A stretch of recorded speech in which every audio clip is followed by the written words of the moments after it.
Okay,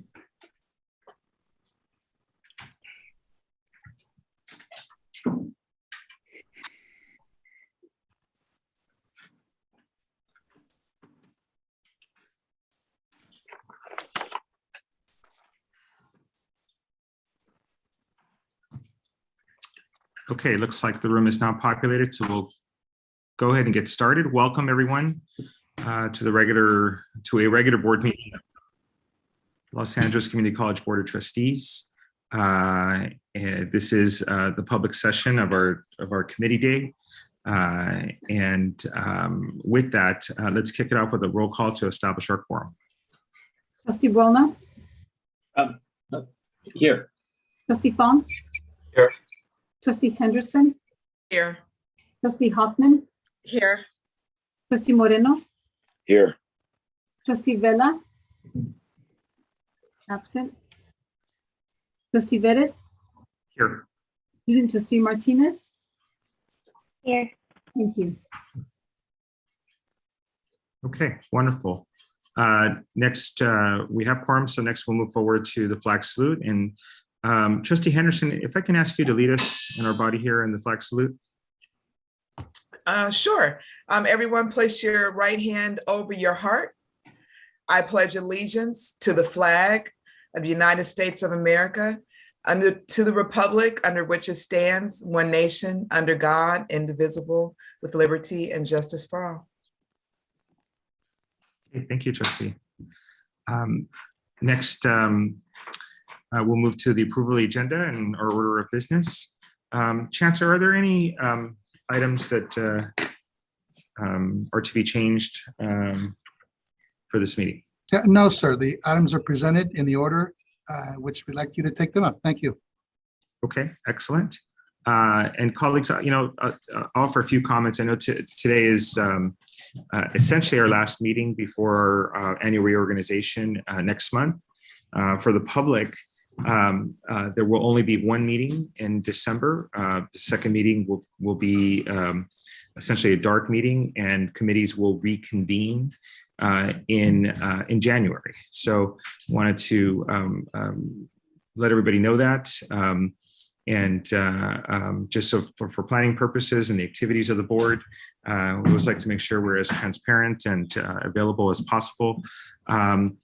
In addition, there has been a request by several board members to explore an in-person meeting for December. And so those are things that I'll be working with the Chancellor and the board officers to begin the facilitation process of that. And we'll have all those things properly noticed and make every attempt to include as much of the public in as many ways as we can in next month's meeting. So happy to take comments, feedback as we move forward with our first in-person meeting in quite a bit of time. But I wanted to announce that for the record and let everybody know that is the interest and the intention of the board per request of several board members, and we'll do our best to facilitate that next month. So a couple of quick announcements there. With no changes, colleagues, if there's no objections, we'll deem the agenda as presented acceptable to the board, and we'll move on with our public comment. Is there any objections to that? See none, let's move to public comment. So this public comment, these are requests to address the Board of Trustees regarding regular agenda items. At this time, I didn't have any agenda or any request to speak. I just wanted to check with the clerk. Is there any that have come in? And if there is none there, I'll ask the participants if there's any interest to address publicly any items that are listed on the board agenda today. No one signed up, sir. Okay. And from the public that is participating via Zoom, is there an interest to address the board on items that are currently listed on the agenda?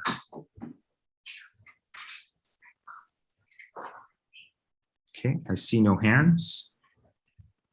Let me do this, and I know since it's not specifically on the agenda, but it is because we're only having one organizational meeting next month. Wanted to open up very quickly and identify for the resource table, if any of them wish to address the board, now would be the time to do that.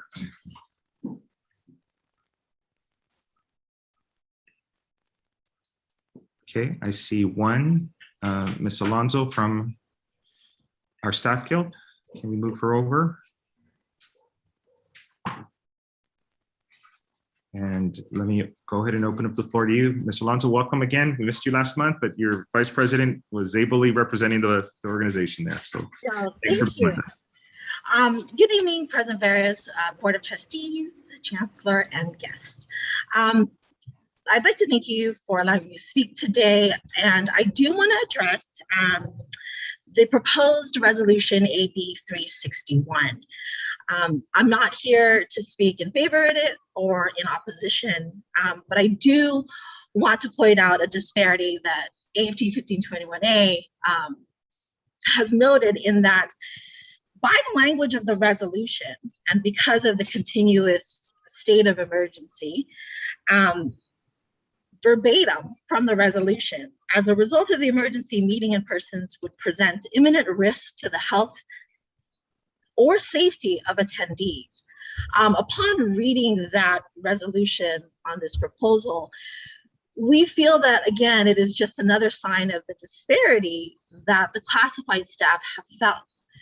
So the regularity of these proposed meetings, and again, I'm assuming they are the board or potentially academic senate, the regularity of the in-person meetings is nowhere comparable to the almost 100% in-person work that the classified staff has been asked to do.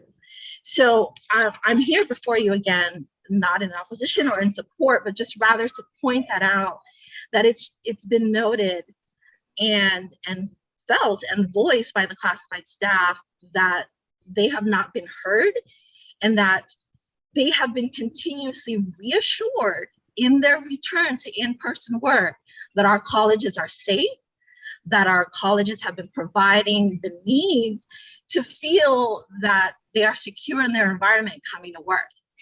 But based on the language of this proposal, there is a recognition that in-person would present an imminent risk to health and safety.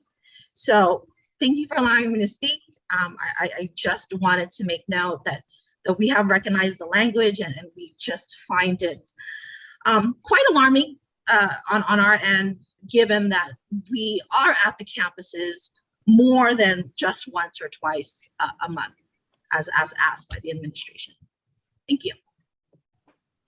Okay, thank you. Any other comments from the resource table?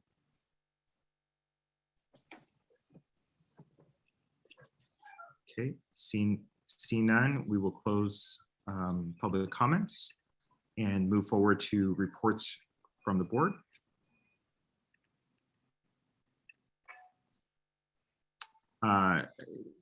Colleagues, before us here is an amendment to the 2021 calendar for the Board of Trustees regular meetings and committee meeting dates.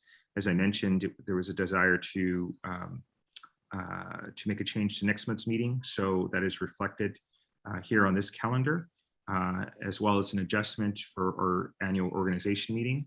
I will note that the annual organization meeting comes almost 1 year from the last organization meeting, and we were following, for the most part, a very consistent schedule as we had last year. So that's noted for the record, and if I can ask for a motion and a second to approve this item.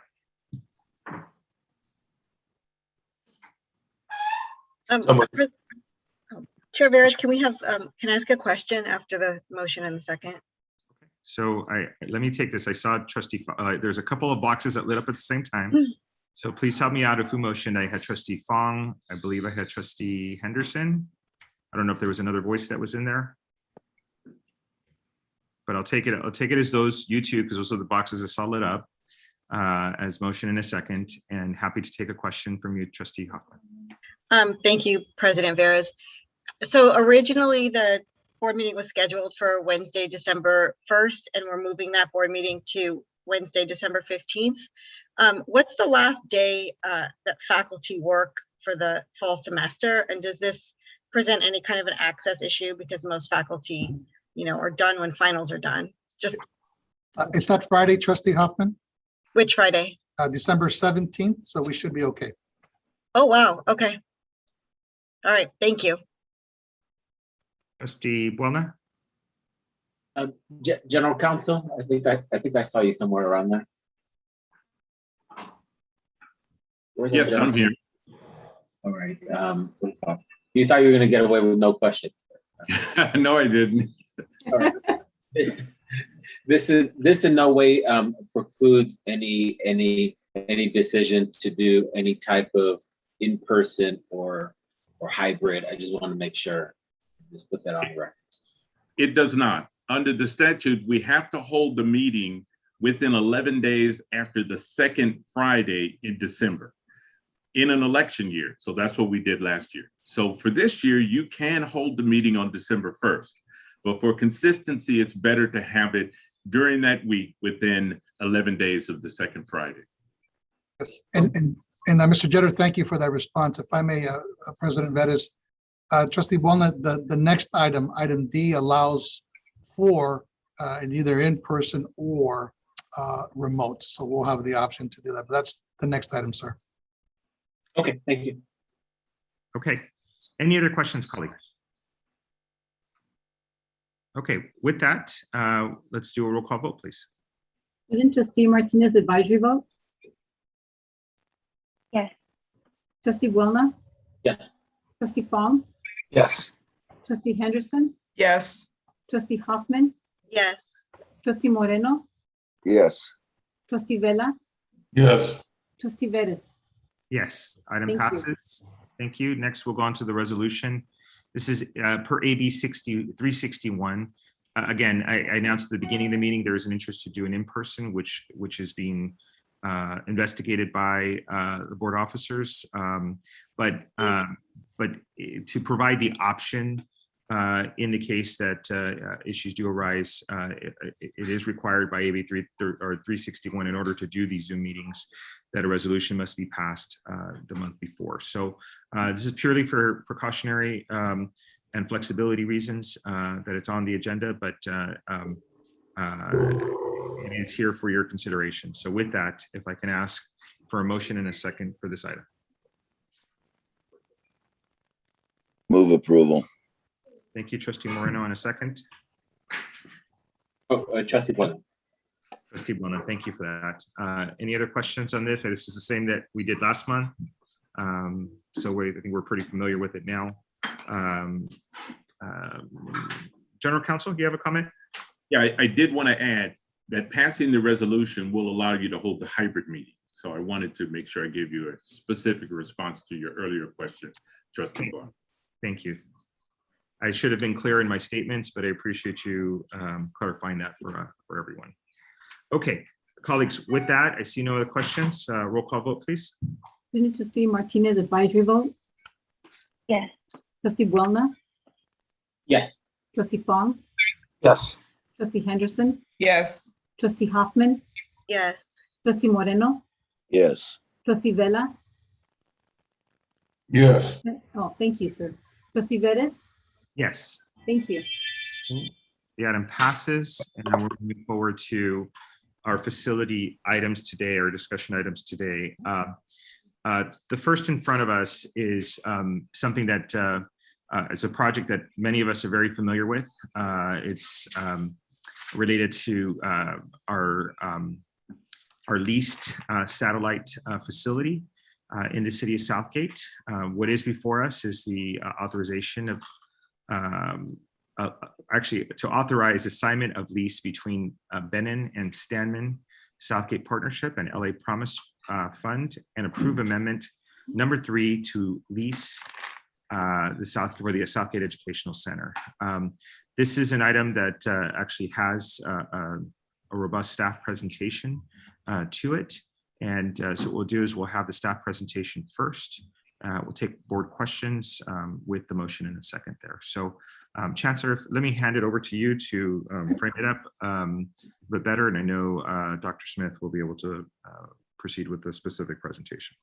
Yes, thank you, President Vettis, and good evening, everybody. Happy to move this item to your attention. We are seeking your support and approval this evening.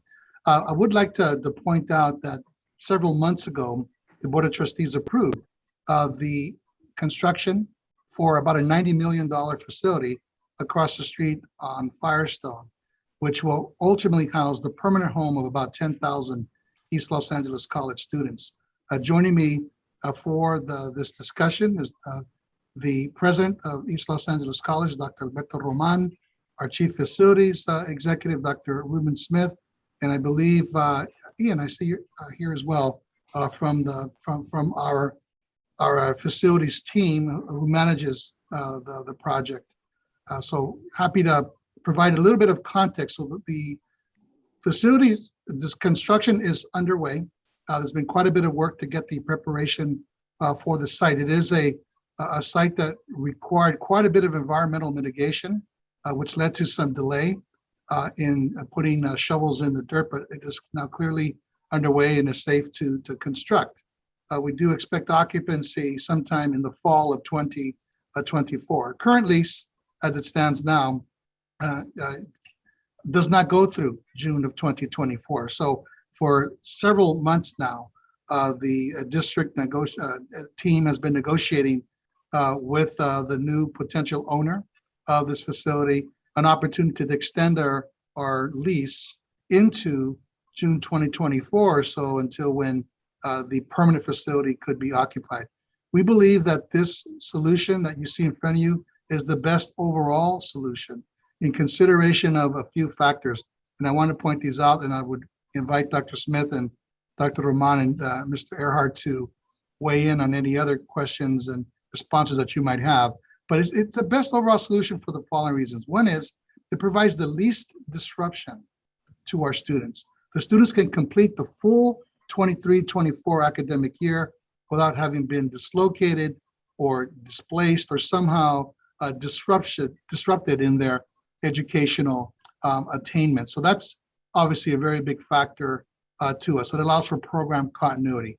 Secondly, it provides the time that is necessary as we look at the project completion date, when we'll have substantial completion, for us to move into one time to the facility next door. And it's gonna be a beautiful, beautiful facility. I think we've seen some of the renderings, and we look forward to putting a future item on this for you as well. So it provides us the ample time for completion of the new facility. Thirdly, it allows us to partner, as you see here with the LA Promise Fund.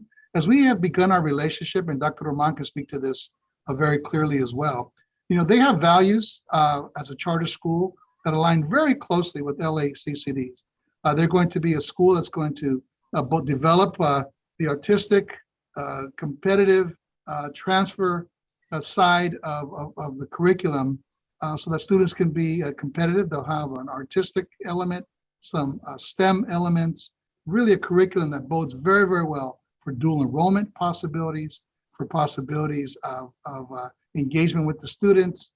So it's we believe that there's a clear alignment in values and clear alignment in programmatic areas that they have that they will be focusing in on that align very well with East Los Angeles College. So we believe that this is a suitable marriage, a partnership that we believe can serve the local community with the kinds of students that mirror the students that we serve in the Southeast area. And then lastly, considering the other alternatives, and Dr. Roman would tell you, he scratched his head, Dr. Ruben scratched his head and said, you know what, can we move them to another location? Can we move the programs out? Can we bring in portables? We looked at everything, absolutely everything. This absolutely is, as you look at it, the least or most cost-effective solution that we have come up with. So that's why before you, I'd like to restate that we believe this is the best overall solution in the consideration of the matter. I sent to the board earlier, prepared by Dr. Roman, some statistics on the number of students served, staff who are there, kinds of programs and whatnot for your edification as well. So Mr. President, that concludes my remarks. We can get into the questions from the board, or we can have some additional remarks from both Dr. Smith and Dr. Rahman, whatever your pleasure is, sir. You're on mute, sir. A year later, still do that. Since both had a chance to work on it, I'd like to have them add. Okay. some comments.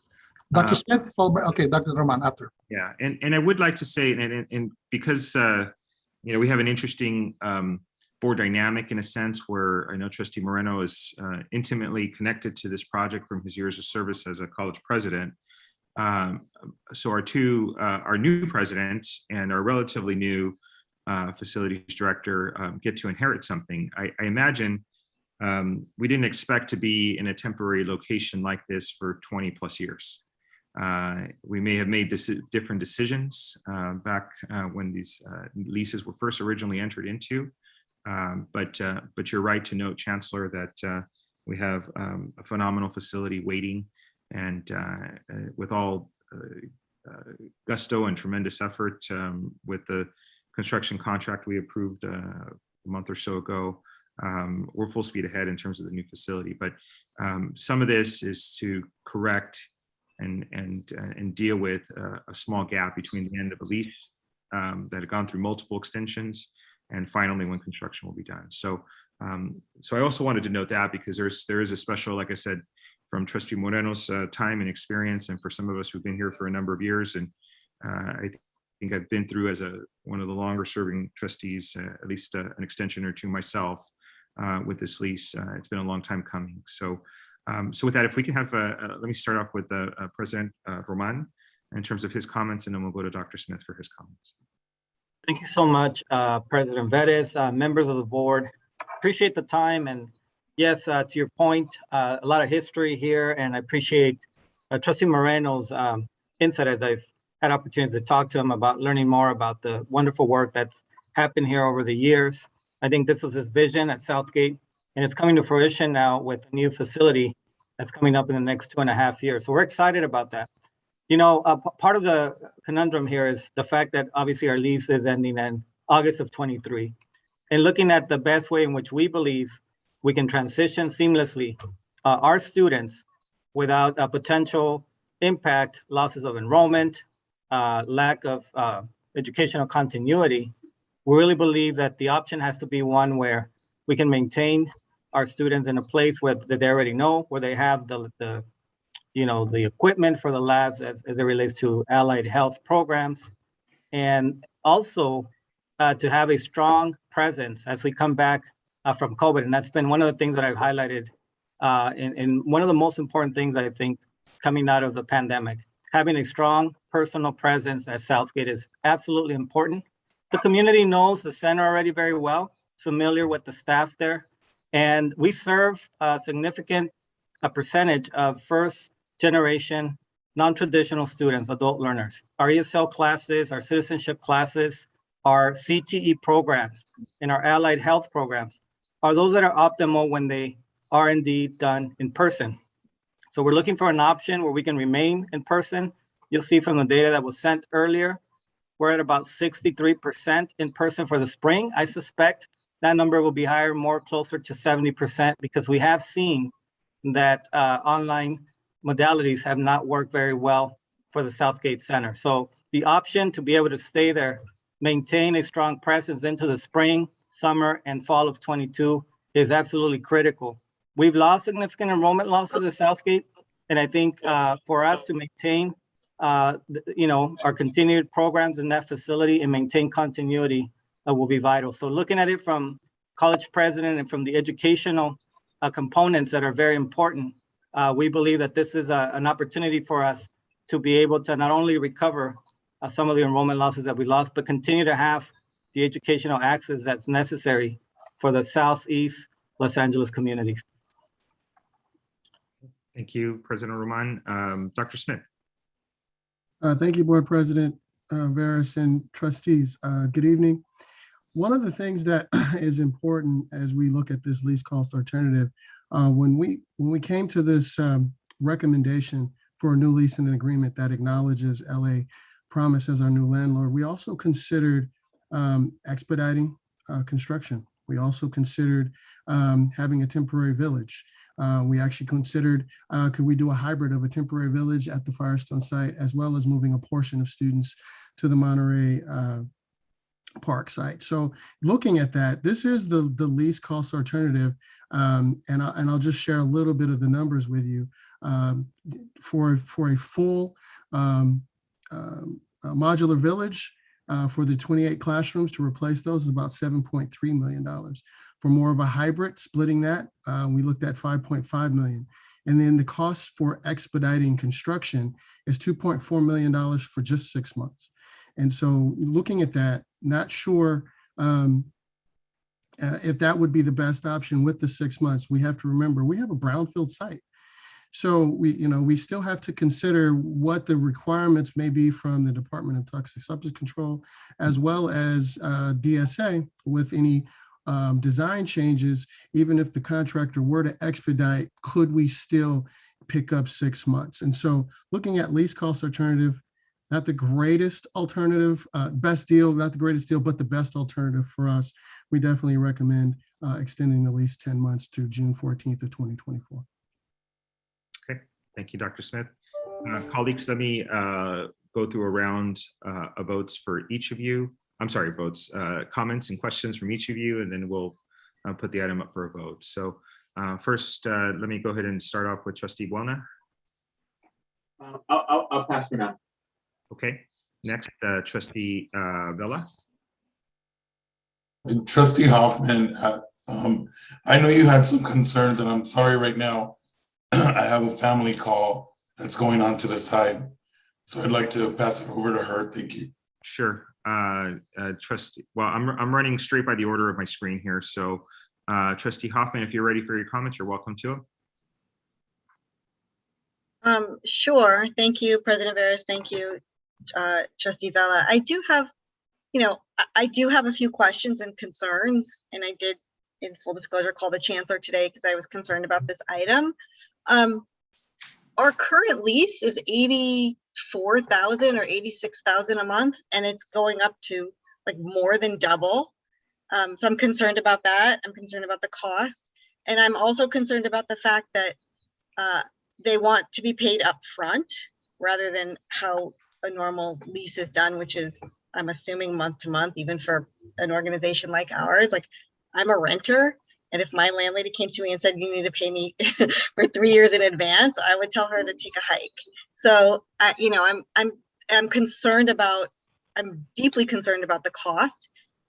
We're going to be left with like a 10-month gap, and I feel like, did we explore every single option for those 10 months? And I am wondering, I'm completely like empathetic and sympathetic. I know what it's like, especially for students that are doing vocational programs, CTE programs, and students that are in non-credit classes, because I work on a campus, and we've lost a significant number of non-credit students by not being in person. So I understand how much we need to come back in person and how important this center is for the community. I just don't understand if we've actually explored other options or tried to negotiate, because to me, and I'm going to say this publicly, this feels sort of like we're being taken advantage of. It just feels like price gouging, rent gouging, to go from 86,000 a month to about 200,000. So I'm concerned about the cost, and I'm assuming it's being paid for with bond money, and those are taxpayer dollars, and that's my biggest concern. And I want to make sure that we're providing the best possible service for students. Obviously, we don't want to lose students, so I appreciate all the research that you did, Dr. Ramon. But I'm wondering, is there another solution? Can they use some space at LA Southwest College? Maybe we can split the space between Southwest, ELAC, and online programs. I don't know. Those are just my thoughts. Thank you. So Dr. Smith, perhaps, well, actually, both President Ramon and Dr. Smith, since they engaged on the options and the alternatives, and this isn't necessarily coming to us without quite a bit of investigation. I will add one other component to this, and that is that the charter school is going through a California School Finance Authority bond process. And so part of the reason why we're looking at this conversation today is that either they get their approval with the bond with recognition of our lease, or essentially their bond happens without the option of the lease. So we're looking at either their purchase and construction with us or without us. And so that's where we stand in terms of trying to figure out from the options that were initially discussed, and they can go through them in detail. They presented it in generalities, but can certainly go through it in detail. But that's why it's before us, and it does have several months of research. But the time is coming forward because they're in front of the authority, I believe, in a week's time. In addition to that, so President Roman and Dr. Smith, can you go through some of the and this dialogue has actually been occurring for a little before the charter school was into this conversation, because we know we have a piece here. But I will say this, Trustee Hoffman, in hindsight, if we had the opportunity, we should have probably purchased this property 20 years ago. And we would probably be talking about leasing the facility to an entity like the charter school instead of the reverse. But with that, Dr. Smith, Dr. Roman, if you can go through the various options, and I know there's quite a bit of due diligence that the staff is undertaking here before we even got to the point of agenda. Yeah.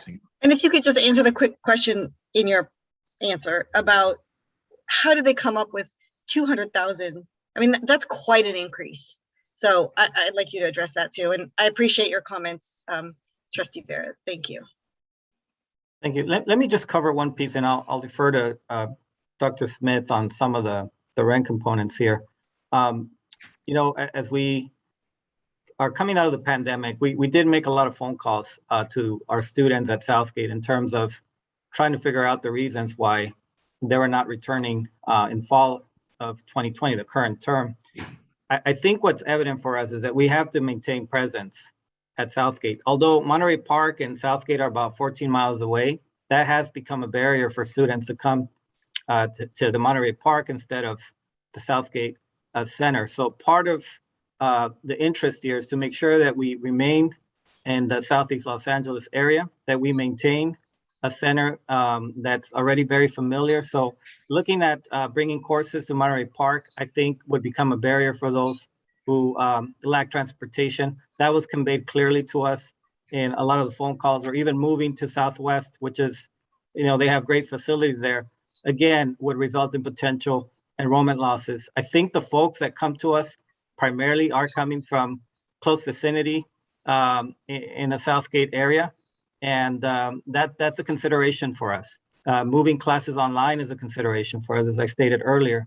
I think a lot of our, for instance, ESL and citizenship students are students who don't do very well in online modalities. So bringing back those classes has resulted in increasing our enrollment. So keeping presence at Southgate, preferably where we are, would really help us as we bolster back, Trustee Hoffman, our enrollment. We did look at moving some of it to other locations, but I think, again, given the responses we received from our students, it will inevitably result in more enrollment losses because students are just not going to travel.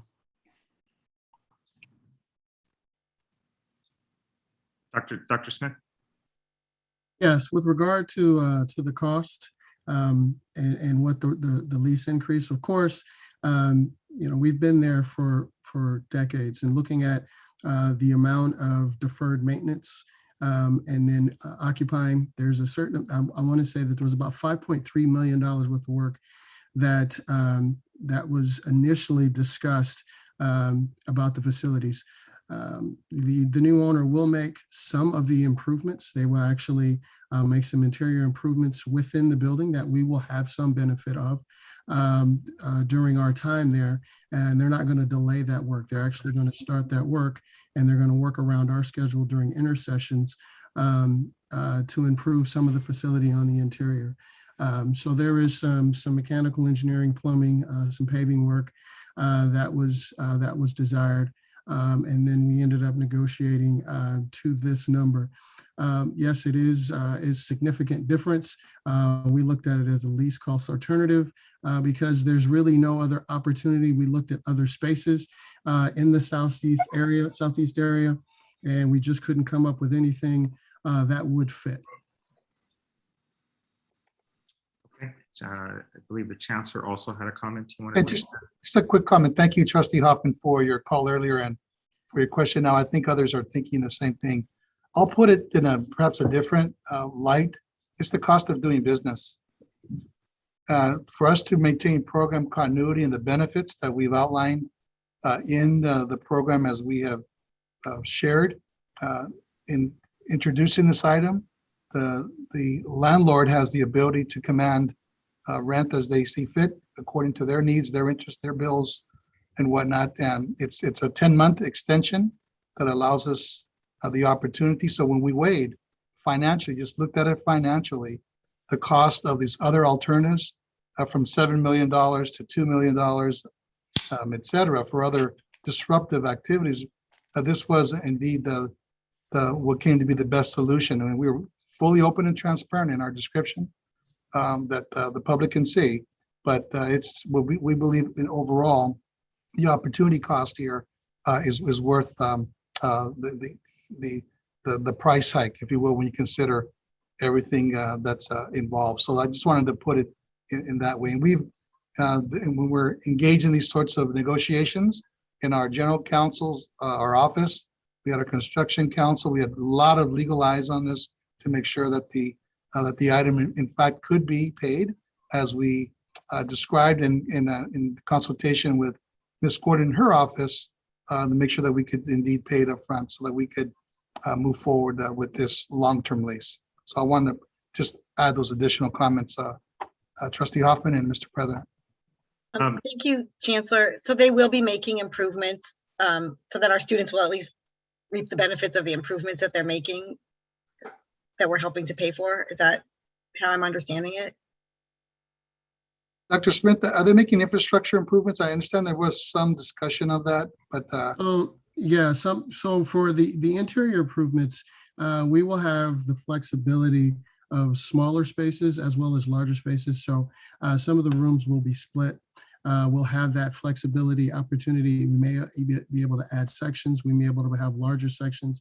At the very least, we can space out and create, the flexibility that the space currently doesn't have right now. Thank you. And Trustee Hoffman, I guess I'll ask this question or ask for a response to this question because this is one I asked before we agendized here. Dr. Smith, this was categorized and assessed as a fair market value lease to put on the agenda. I know because we've been here for many, many years, sets a standard that's a little different, but with essentially a new purchase, a new owner, new debt service, all those kinds of things factored in. Can you discuss what you went through with our legal team in terms of fair market value consideration? Well, we looked at fair market value consideration. There was some studies provided by the potential new owner, new landlord, as well as some internal studies that we've done. And it's very difficult to compare 52,000 square feet within our district and within our locale. So looking at it, we think that it's reasonable. Is it exactly fair? It's hard to quantify that because you don't get, what we have is a very unique space with the infrastructure to support the CTE spaces that Dr. Ramon spoke of earlier. So ultimately, we do deem that it is fair. Okay. Thank you. Let me get back to other trustee comments here. Trustee Bon, I see your hand back up, so we'll come back to you. So I just want there's nothing, fairness shouldn't even be part of this conversation. It's not fair. If we had an alternative, we'd take it, and the landowner knows, and they're trying to figure out how to make us pay because they don't trust that we'll pay, and they don't want to be in litigation. We need the property a little more than, and that's about it. I mean, it's not that complicated. Fairness, really, we shouldn't insult the word fair by using it in this conversation. It's leverage, and they want to get paid. We need it for now, and we're biting our tongue, and because we're being told that this is good for our students, and it is good for our students. But Chancellor's using flowery words. I think the word fairness. The only word I object to is the word fair. It should not be used here. It's not fair to use the word fair. This is leverage. Let's just call it exactly what it absolutely is. They're using it. We need it. That's it. Dr. Smith, am I wrong? No, sir. Okay, thank you, trustee. Let's go on to next comments with Trustee Henderson. Thank you, President Veras. So I posed a few questions in ahead of the presentation for this evening, but I had a couple of follow-ups to that question. So when the board approved the funding for the project to purchase the land across the street or build or what have you, we were told that there were about 10,000 students enrolled at the Southgate facility. And now there are about a third of that. So considering across the district, across the state, the decrease in enrollment and the hopes of what enrollment could be come spring of 2022,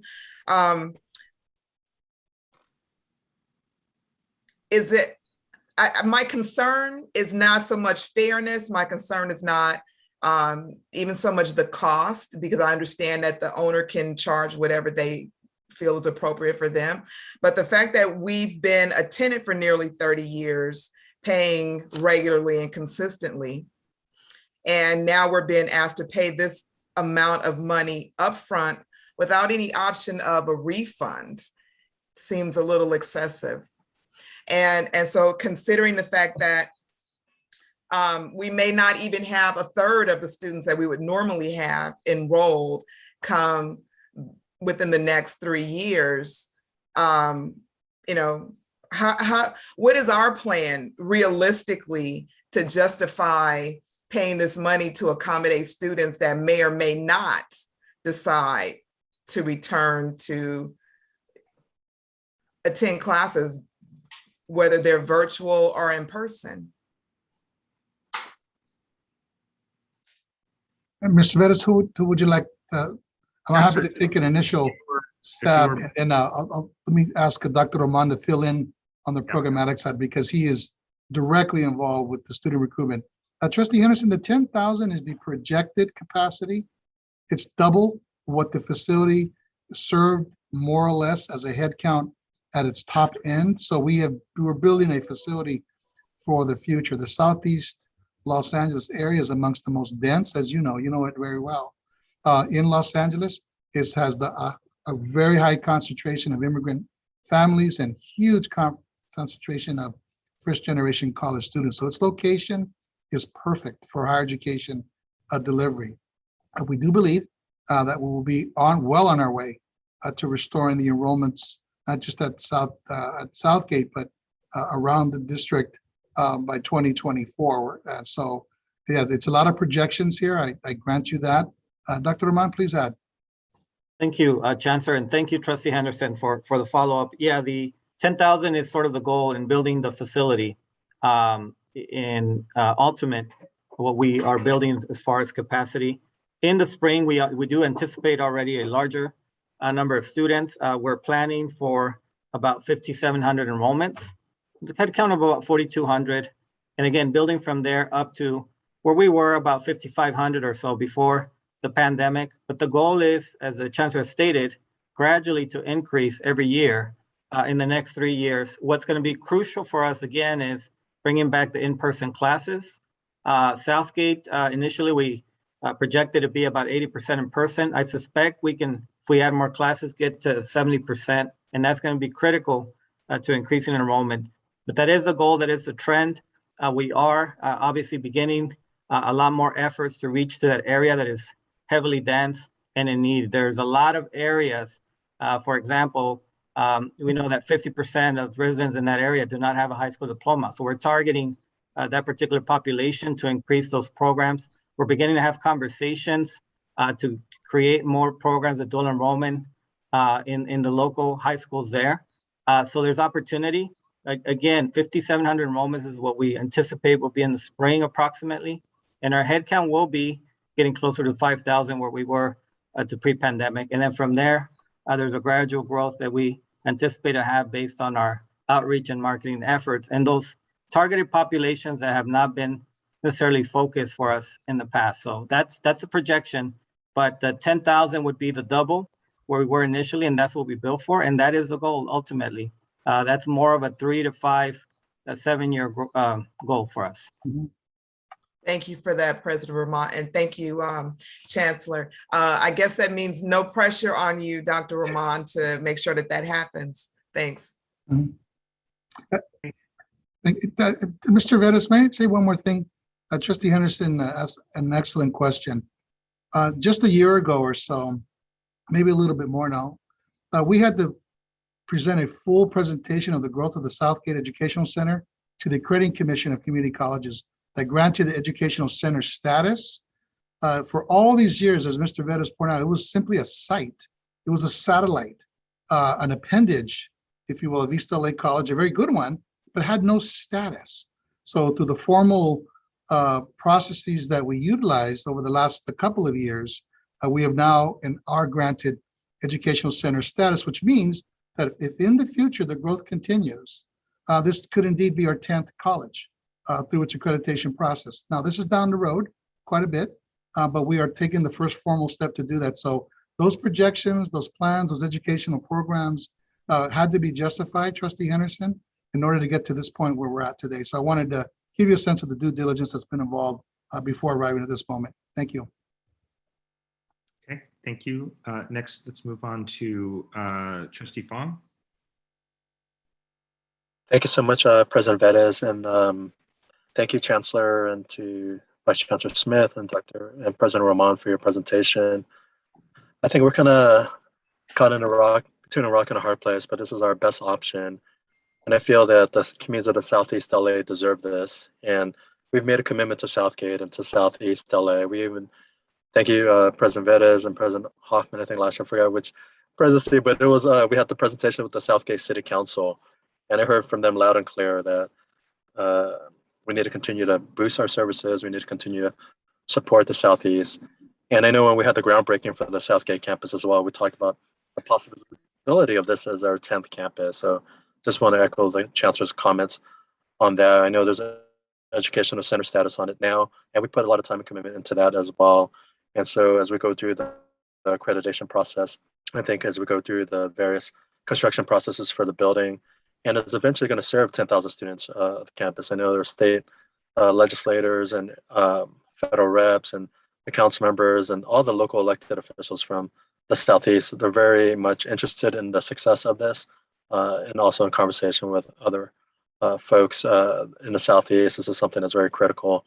So I think the 10-month extension is not the ideal rate that we're seeking, but I think it's and I've been to the Southgate campus and I've toured it and I've seen the importance of it personally in the community. So I think we need to, so thank you everyone for your work and efforts on this. And I know it's more than double in terms of the rent increase for that 10-month, but I think it's something that the Southeast communities, we need to continue to support the students there. And as we continue to build out the campus for the long term, so it shows our commitment to the community there. Thank you.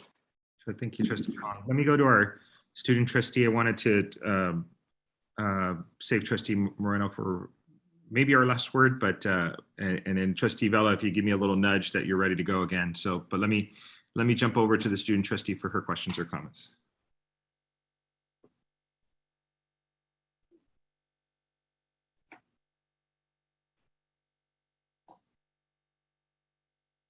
Student trustee.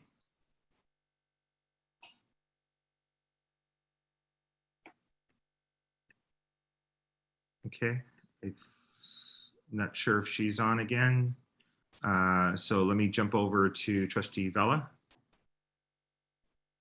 Thank you, President Vettis. And yeah, I did want to, just kind of reiterate some of the concerns by Trustee Hoffman. And I think for the future in such a really, we knew this was coming for a very long time.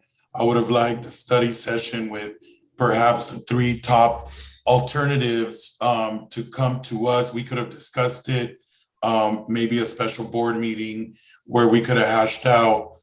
Because one of the things that I would have liked to seen, and I appreciate, I did put in personal calls to the community, some students that I know live in that community. I used to be a board member for the Montebello School District there. And there is obviously that community inclination to keep it as is and keep our campus there at this site. What I do want to say is that, we need to come earlier with the trustees so that we're able to hash out these big decisions a lot and refine them a lot more, and perhaps get into what we, do. And our role is to, fiduciarily, we are the responsible people when it comes to our, our budget here at the district. And so we want to be mindful of it.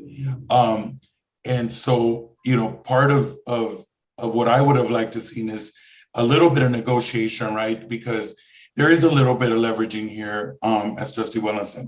That being said, I don't want to continue to harp on that. I do want to say that we got to get more aggressive about the way that we look at facilities.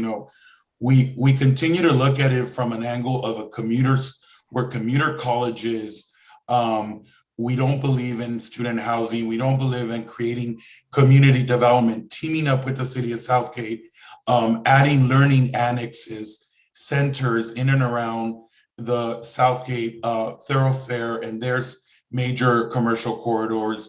We're light years, I believe, ahead until we really begin to integrate with the community. And we need to hear the students. We need a bridge opportunity, whether it's at, just because we're in Southgate, that doesn't mean we can't bring Hollywood and LAX and Metro and all of the different various,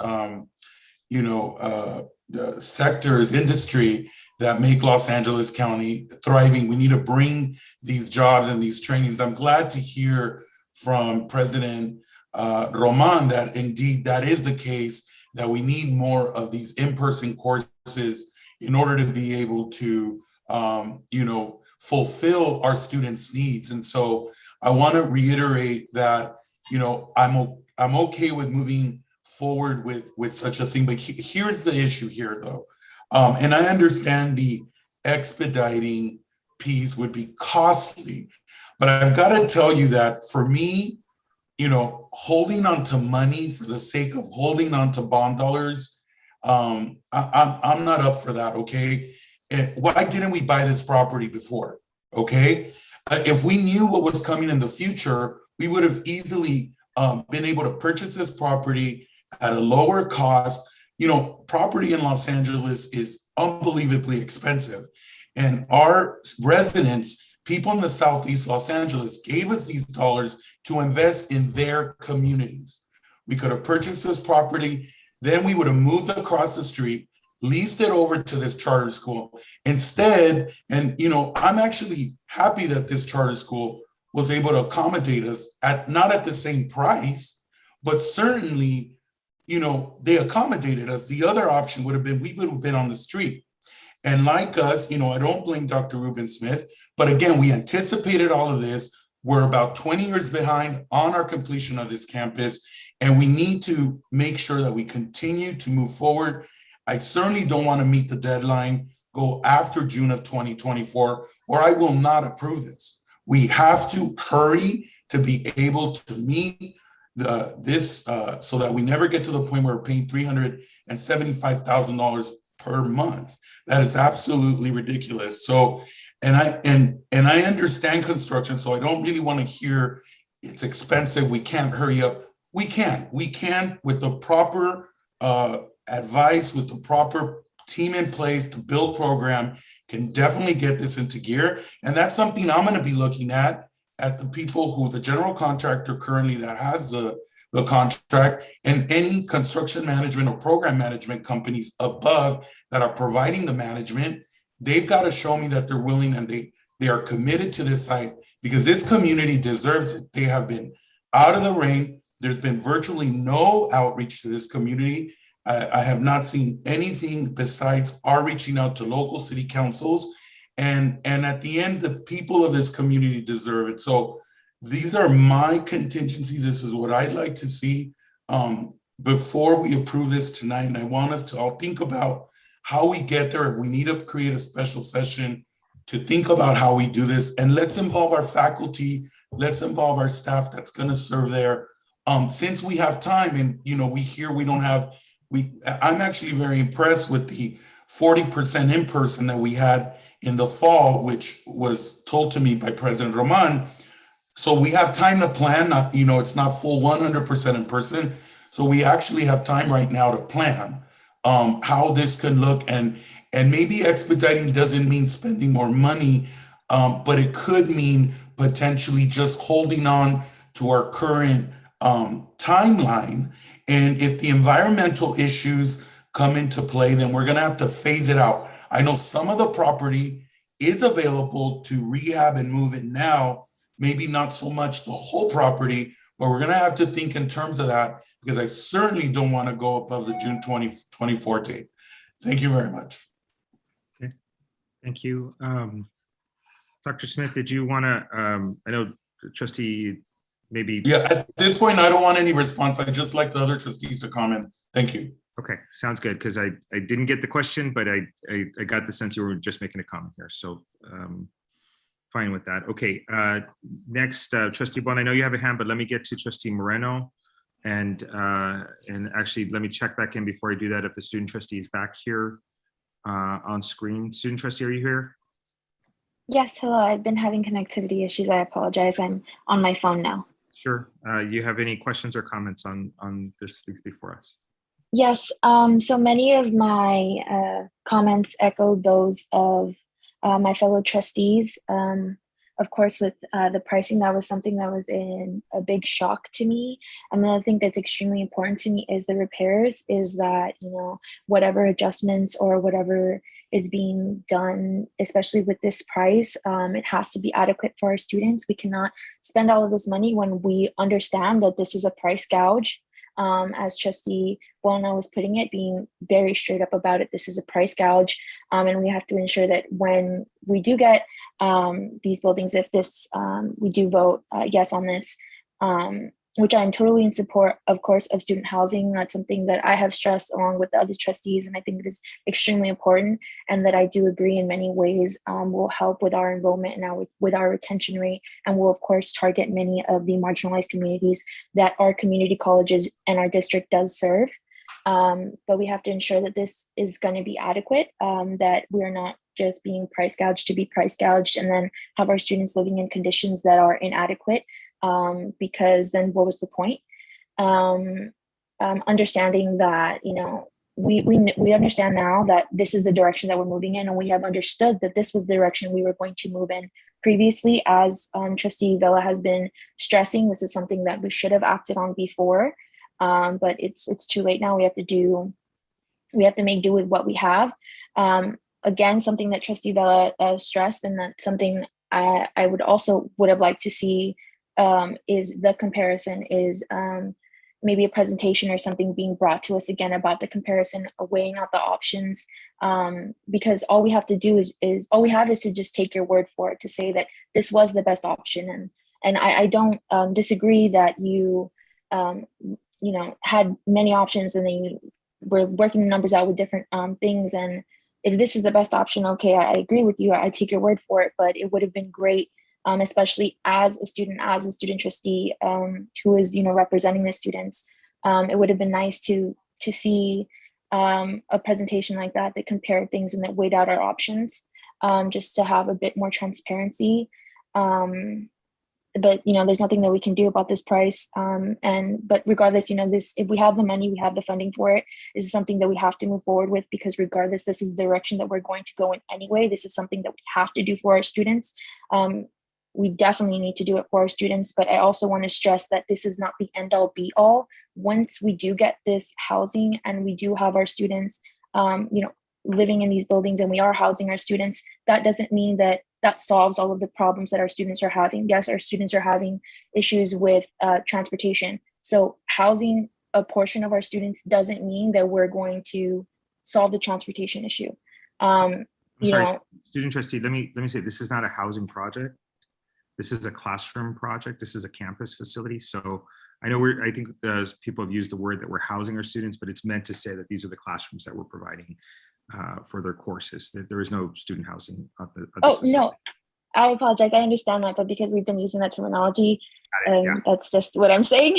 Okay. But I understand that we're talking about classrooms. I've just been saying housing because everyone else has been saying housing. So, but yes, but that's what I'm saying. We have to ensure that this is going to be adequate for our students. And even though we are going to have this new, space, I'm just going to say space now, even though we're going to have this new space, that is still not going to adequately, solve this situation.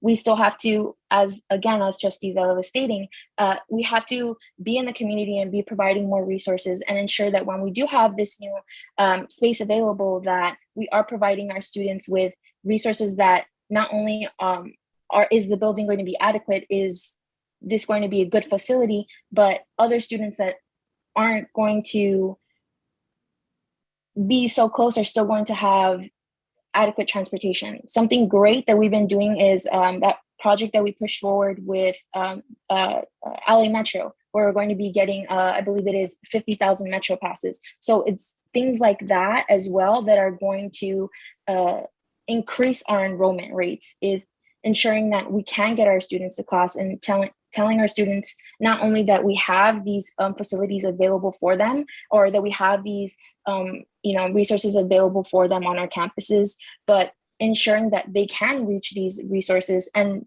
as well as ensuring that we are trying to implement resources in their community so that they don't have to always leave their communities to access resources or to be able to get quality education. We have to be within our communities and really involve our students in projects and in conversations like these. So I want to give a thank you to my other trustees that have been stressing points like this, stressing points about the price, stressing that we have to be in the community. Thank you. Thank you. Trustee Moreno, and then we'll go back to Trustee Bola. Thank you. The Southgate Center was a dream of mine that I was able to fulfill. I might add, it's only been there since 1995, 96. I'm not sure what year it was about that time. So it's not 30 years, but more like 25, I guess. What's important about all this is that as a dream of mine, I found that site. I negotiated the agreement with the Bennon family. We always had the authority to modify the interior. We planned the interior. I approved the interior of that building and also how it was designed. I don't understand this most recent comment that we would have the authority now to make changes. We've always had that authority. It was a building built to our specs at East LA College to meet the needs of the Southeast communities. One of the biggest criticisms I think we should talk about is our failure to build the facility. When I left in 2011, I had already set in motion all the development of all the facilities, if not already built at East LA College. Southgate had, at that time, $200 million, at least between $150 to $200 million set aside for its building. We had already placed a plan for its construction. I retired in 2011, 10 years ago. I thought before I retired, we could have had the building built. And I certainly would have believed that it would have been built within the first few years of my retirement. But that hasn't happened. We just broke ground couple years ago, I guess. That's really an indictment of our process. Whoever were board members in the 2011 era, when we had the opportunity to preserve the dollars for that facility, which we took away, should deserve some amount of credit for these additional costs, which is a pet peeve of mine from the very beginning. How when I left, there was millions of dollars that were set aside to build the facility, and after I was gone, suddenly they're evaporated. The big issue here is, well, for me, it's a couple things. There is a misunderstanding, I might add, that there was not an active effort to meet the demands of that community. We did have it for a long time, vast number of operations in and around that southeast area, including Belgrand's high school or middle school. We had a variety of facilities underway. We've always reached out. What's important about this issue is we've established our presence in Southgate. And I might add, it's kind of ironic with the decline in enrollment to nearly 4,600 at Southwest College. At one time, Southgate, under my leadership, was over 5,000 students, which was larger than one of our colleges. I want to make a comment about this online education situation. Boy, I couldn't agree more heartily with our president's analysis of the student population's ability to enroll and ability to be interested in online education. Without in-presence education and without having a body in the building at the time of the instruction, you will not have success in that area. We don't need any of our facilities, all of our colleges, if we're dedicated to online education. I think there's a lesson for us here. One lesson is that maybe we're not aware or should be aware that the fact we are involved in computerizing all activities and making things online kind of dissuades many of our students to enroll. I might add, they don't really succeed in that environment. There has to be in-person instruction, teachers facing students. Now, as I mentioned to you, online education makes all of our facilities superfluous. That is true of the Southgate issue. However, it is true that if once we leave, we cannot leave. We have made a commitment to stay. It is our failure as a district leadership that we're having to pay these additional funds. These funds we should not be talking about occupying this facility in 2024. Should have been 2014. But that is our error and our failing. But what's important also is that aside from the fact that that we are being gouged, that I'm really worried about the comment made earlier about this being a fair amount. I don't fully understand that logic. We negotiated our agreement with the Bennon family for many years. Now I know the Bennon family, I think it was also a comment made that we should have purchased the property. Well, I attempted to, when I received, remind you, LA Community Colleges had no money to do such a thing before the bond measure A. When we received bond measure A, I thought about the opportunity to buy that facility, but in order to buy it, somebody wants to sell it, and he would not want to sell it.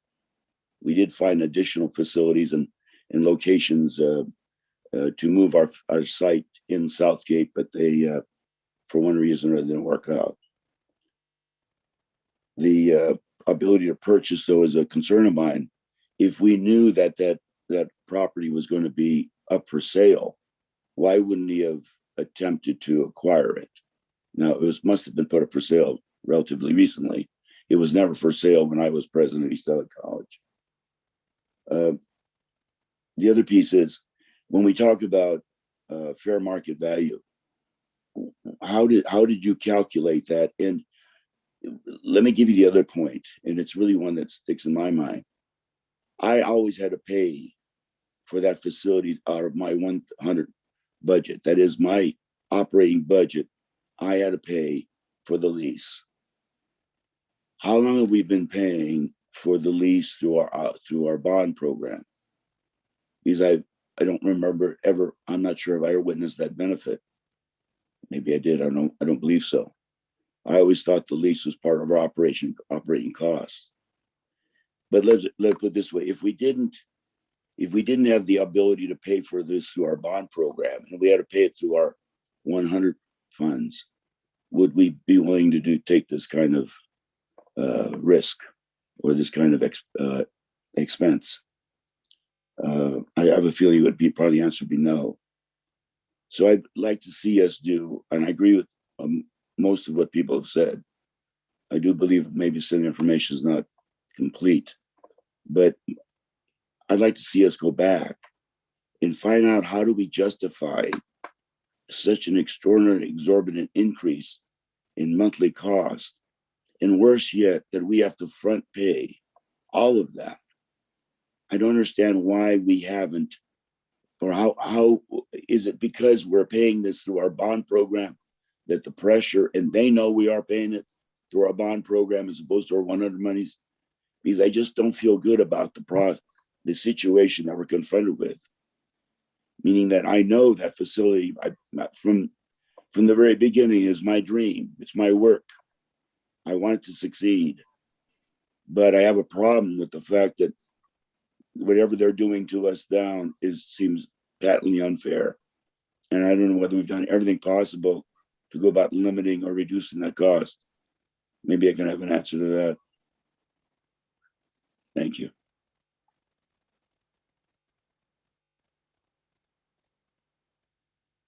Dr. Smith, do you want to address cost issues? I will note, from having been a board member from 2011 forward, the number one challenge with this property, or I'm sorry, not this property has actually served us well. The number one problem with the property across the street is the district purchased a contaminated piece of land that required substantial remediation and had at least two starts and stops since 2011.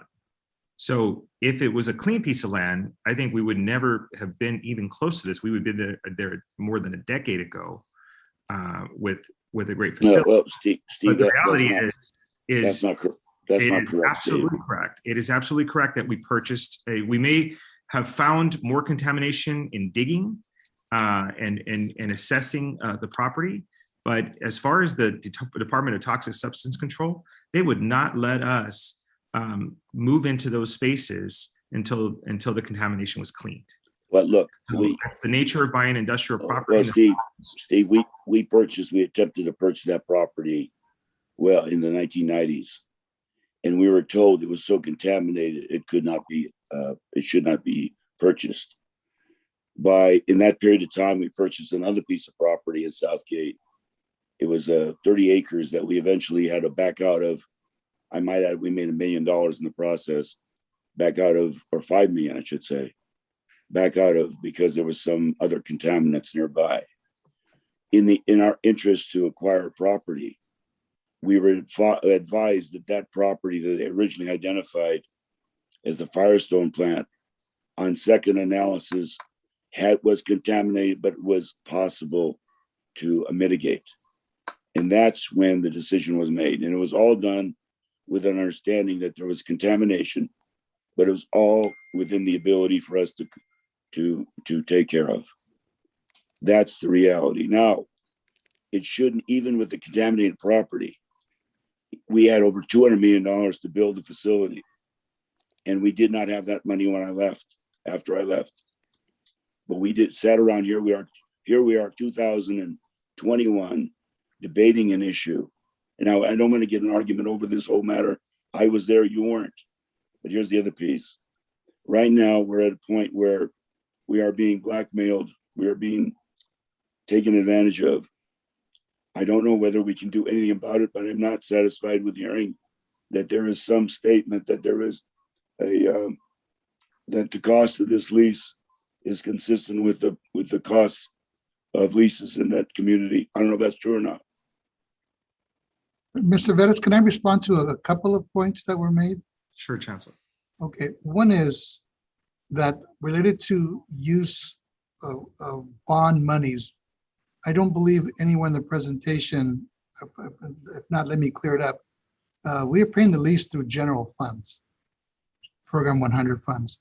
We are exploring that now that we are into what might be considered swing space during the construction of the facility across the street, where they might qualify for. We've not yet received bond counsel's advice on that. So as it stands at the moment, we're using general Program 100 funds, Mr. Moreno. So I want to make sure that was clear and for the record. Secondly, excuse me for interrupting, but that kind of even makes this even more of my concern, is that because we are now being able to pay this out of our bond money, not our 100. That's not yet been determined. Oh, it's not. We're asking our bond counsel to explore that, whether this would qualify for swing space, now that the construction has started across the street.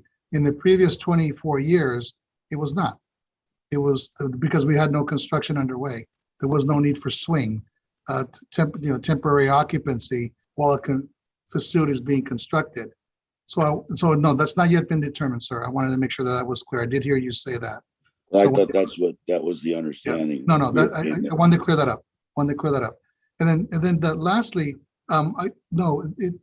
it was difficult to get fair market value, if you will, on this because of the comparables in that particular area. What I heard Dr. Smith say, and what we ultimately concluded, and this was with the in the presence of our general counsel, is that we're not saying that this is the fair market value price. We're not using that. That's one of the elements. It's within the goalposts of reasonableness, if you will. It's higher. It's on the high end of that. But considering the costs associated with bringing in a portable village, the costs associated. But why would they ask us to pay the full amount in advance? I agree with my fellow board members that is utterly ridiculous, unless they're charging us an amount far greater than I believe is market value. You may conclude, I don't know how we conclude that. I didn't say it was market value. I said it wasn't market value, that we're not using market value as the principal anchor. Why would we have to pay in advance? Those are the terms and conditions of the rental lease agreement that we sat down with our attorneys, and that's it's unusual. It's not illegal to do that. We make sure that we checked all that. I don't know, Dr. Smith, if you want to add anything to that? I'm not questioning its legality. I have a concern about who represented us in this matter, because if they've agreed to pay us in advance, I don't understand the foundation of all that. Do we had an attorney representing us in this matter? We did, and as well as our executive staff who were part of the negotiations. Absolutely. The option perhaps could have been, we never got to that point, is if we did not come to terms, did not pay this in advance, would not pay this, we'd have to seek more expensive alternatives. So you could see a lower rent price potentially until June 2023, but then a few years from now, you'd see a balloon skyrocketed amount for swing space and other kinds of costs that would be much higher than $2 million overall. And the disruption to the program, the potential loss of enrollment, we can't stress that enough. Those were the factors that we brought in terms of the reasonableness of the overall recommendation. Well, I'm not sure I understand completely what you just said about if it is something we're paying up front. I don't see why is that we're not talking about years, we're talking about 2024. The paying up front is the term and conditions that the new potential landlord has put on the agreement. But our negotiators could not, it seems to me that there should be leverage, that we pay the higher amount so we wouldn't have to do that, rather than pay the higher amount and do that. You understand the logic? I've negotiated many agreements, but I don't remember that being an alternative that we as purchasers would want to engage in. Well, Chancellor, if I could add this consideration. First of all, this charter school wants to be in this property. They are a school that's got scattered sites. This is their opportunity to be in one site. They actually wanted to occupy the property as soon as possible, which is the end of our lease. Our challenge is when we approved our construction agreement with Turner Construction, the estimated time of completion gives us a gap of 10 months.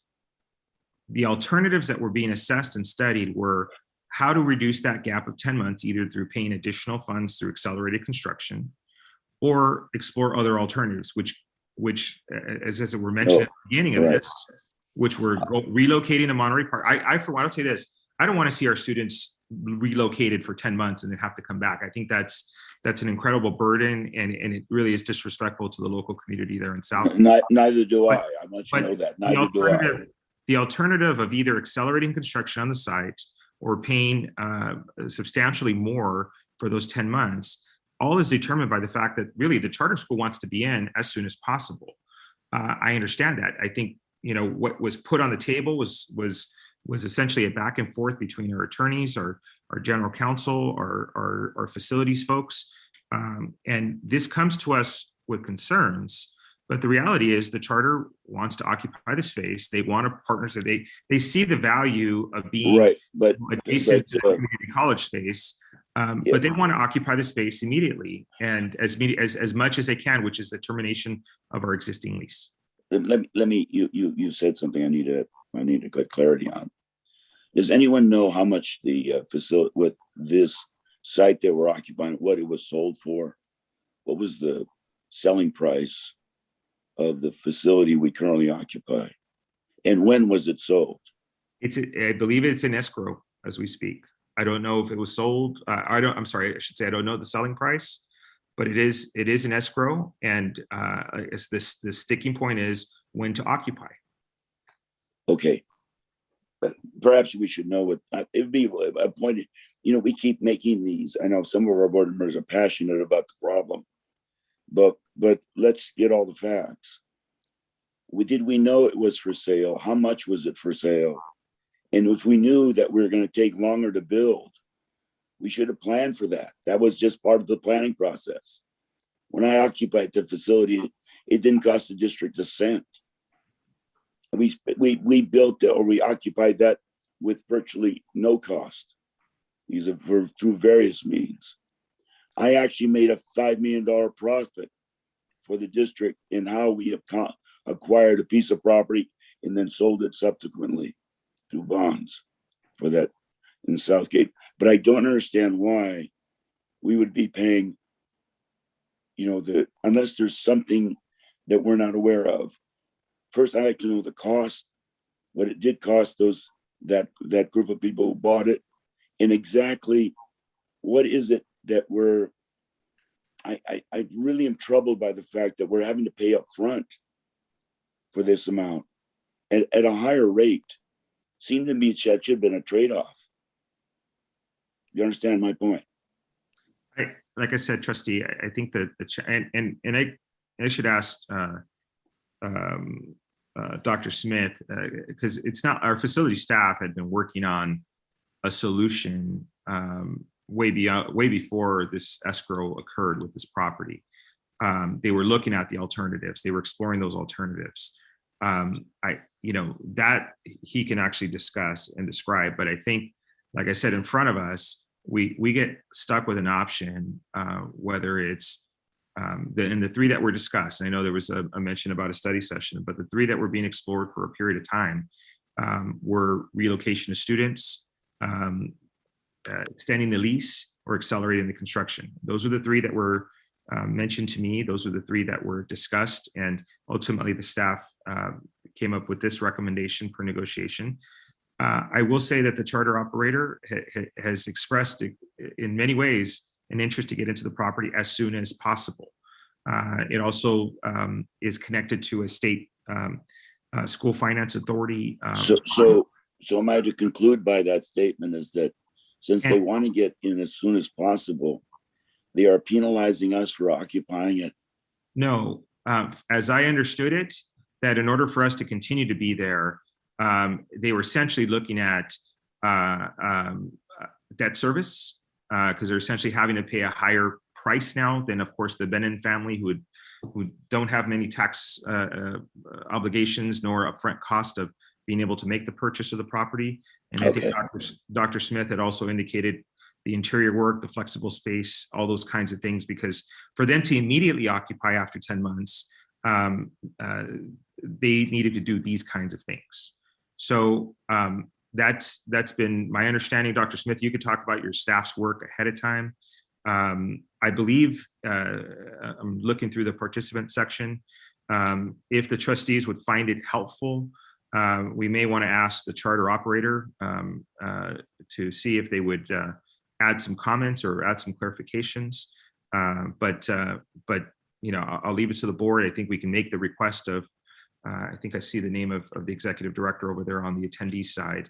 But if it helps with some points of those kinds of questions, because some of those questions I haven't heard answers to, other than the fact that I know our staff presented this to our board. It was presented to FEMPOC a year ago as a issue in terms of construction timeline and the 10 months that are off here.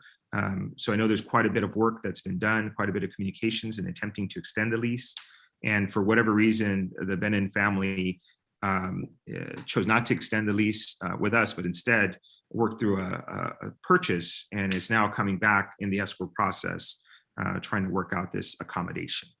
And not at the price we would want, but essentially for us, it is the least disruptive of the choices we have here. I understand. Thank you for the explanation. But I'll leave it to the trustees if you want to hear from, again, as I'm mentioning, I do see the executive director, if that would be helpful. We can take that prerogative to pull her in, but let me know if that is a desire of the board. If not, Dr. Smith, I see your hand. I just wanted to add that the property went up for sale after, unfortunately, there was a death in the family, and the property went up for sale just recently, and we had already started the cleanup of our site. So there really was no justification to purchase the property. We were already moving our students, and we cannot use bond funds for revenue generating opportunities. I have, I think Trustee Buena, are you still on the line? He pulled down his hand, so I don't know what happened there. No, I'm fine. I was going to compliment Trustee Vela on something that he said 20 minutes ago, but I forgot. All right. I do have one more question, okay, President Vettis. Yes, absolutely. I understand, and you know, I really need to take this opportunity to give my, you know, very direct kind of direction, for better lack of words. What we're talking about here is future planning, right? And so what I'm trying to say is that I understand that there were scenarios that did not allow us to take control of the property that we're currently in and we're leasing. It's very apparent. We had multiple people here, you know, say that number one, it wasn't, we weren't ever, you know, asked to buy it in the past, which, you know, I think we should look at that. But number two, we're not allowed to use bond dollars to purchase property for for generating revenue. Is that exactly what you just said, Dr. Smith? Yes. Okay, so I understand that. And you know, what does kind of, again, I'm wanting for us to do is to, I completely agree and you know, adhere to those policies with our bond dollars. And I agree that perhaps we can't purchase this to create revenue. That's not always what the case is here. And you saw us about 2 years ago. I was chair of the Public Affairs and Legislative Committee, and I want to thank President Vettis. Thank you for allowing us to have the possibility of an educational center there at Southgate, and rightfully that community deserves its own college.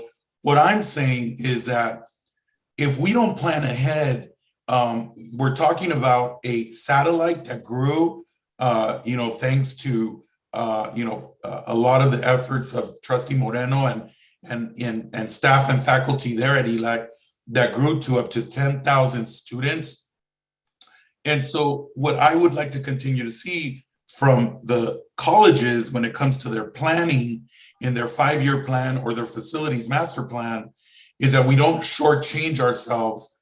If indeed this property was not there was nothing wrong with it environmentally, maybe we should have taken control of it in order for us to think ahead when our college becomes a full educational center and it might have needed, athletic facilities and so on and so forth. That's all I want us to continue to do. And I want to really say that I appreciate the rubber meets the road portion of our current build program and what they've been able to do. And I know that everybody's guts right now are wrenching that I'm asking, not necessarily that this gets expedited through the expedited process that was quoted to us. And I would love to see that number, but even just adhering to strictly and being, vehemently, committed to ensuring that whatever it takes, and we have the environmental side to this, which could go awry. We get it. As we continue to monitor, we know more issues will come up, and I get that. But that doesn't mean we can't put pressure on DTSC. I know the business enough to know that it's not even pressure but it's, ensuring that we're on top of whatever they need, that we respond quick, that we continue to provide the sufficient reporting that we need to do, or vice versa. So we've got to move forward. This community deserves, our students deserve. I'm glad to hear that there's 40%. We're anticipating something like 50% for spring. So, for me, this is what's more important for now, but I do want to echo those concerns of the rest of the trustees. Thank you. Thank you, Trustee. Good comments. I appreciate that. Okay, with that, colleagues, let's take a vote on this item. So we'll need a motion in a second to consider the vote here.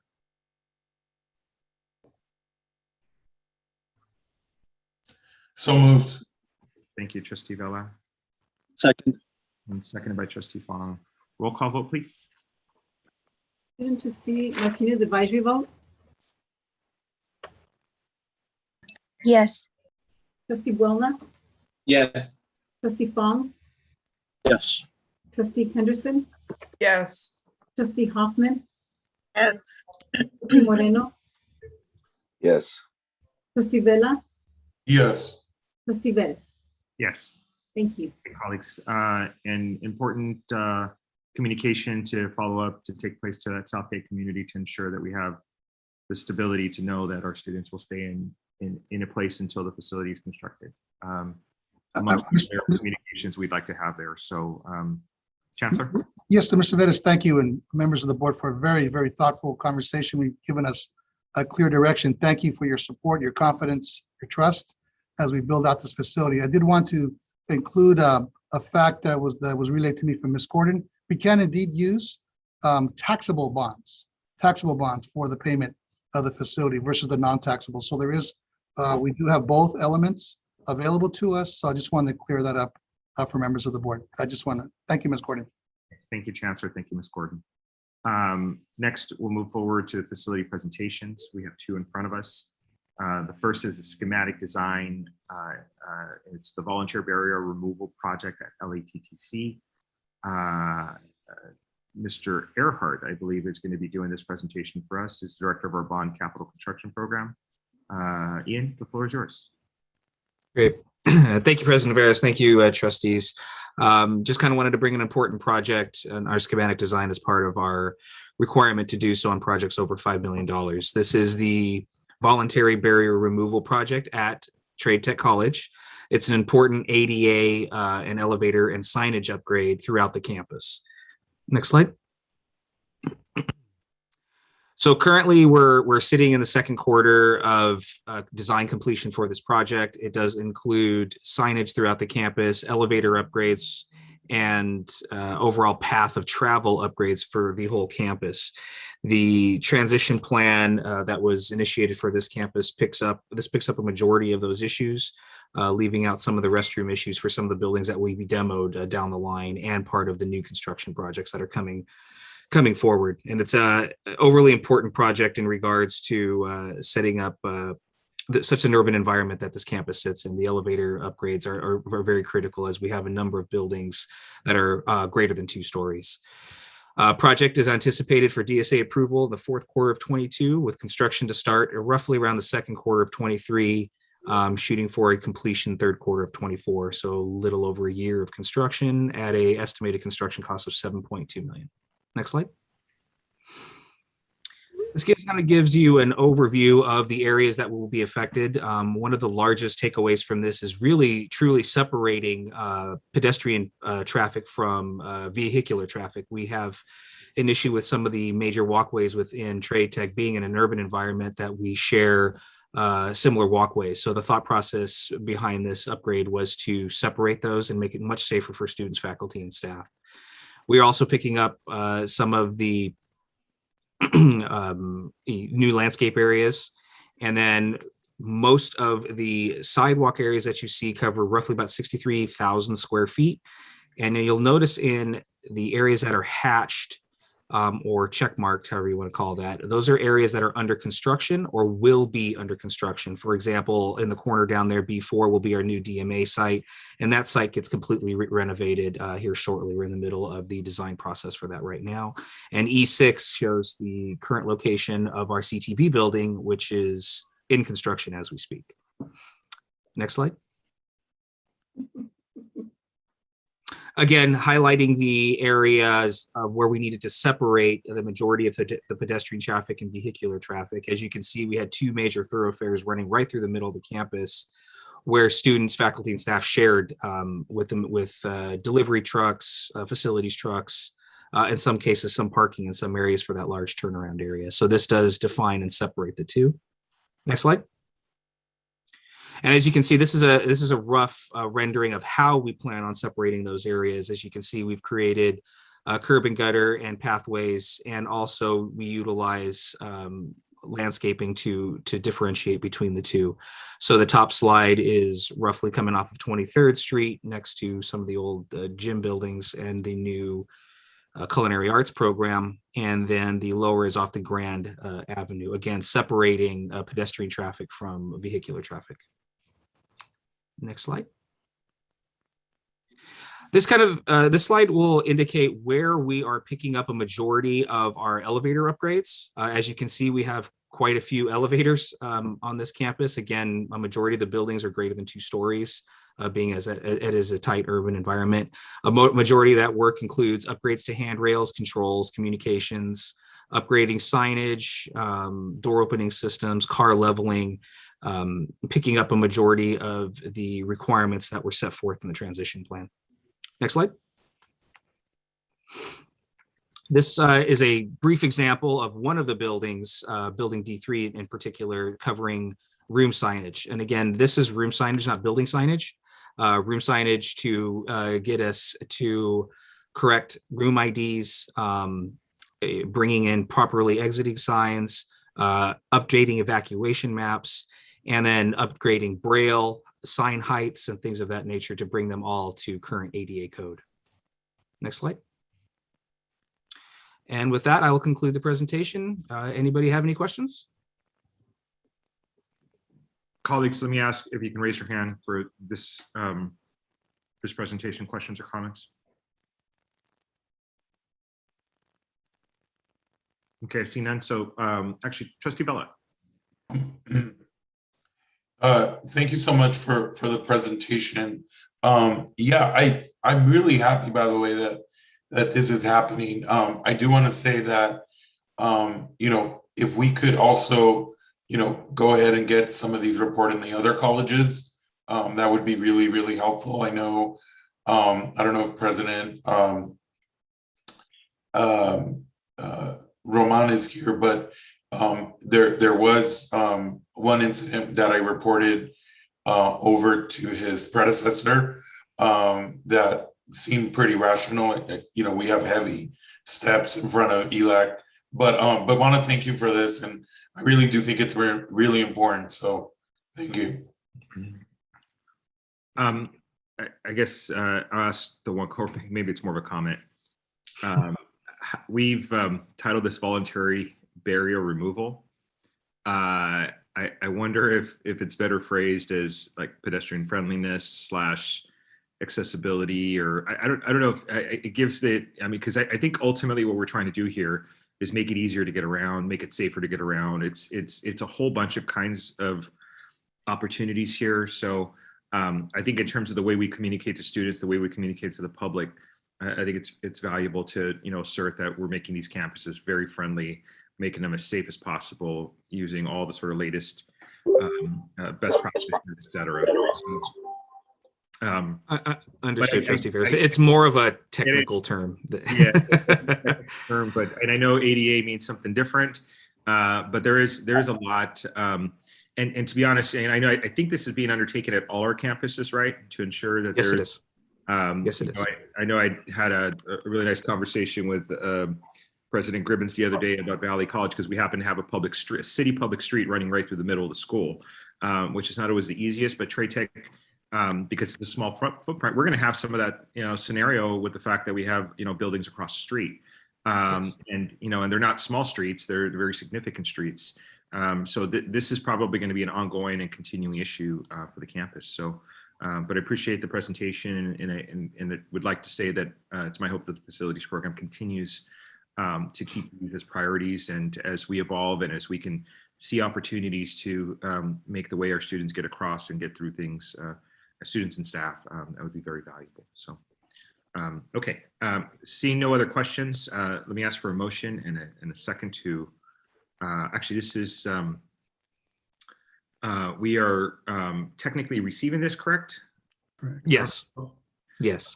Correct. So I don't think we need to do a motion here to state that, but we'll acknowledge it and receive it as a presentation to the board, talking about barrier removals and other safety and pedestrian friendly efforts that are taking place. So we'll see the contracts come back to us later for the actual work that will take place. So, okay.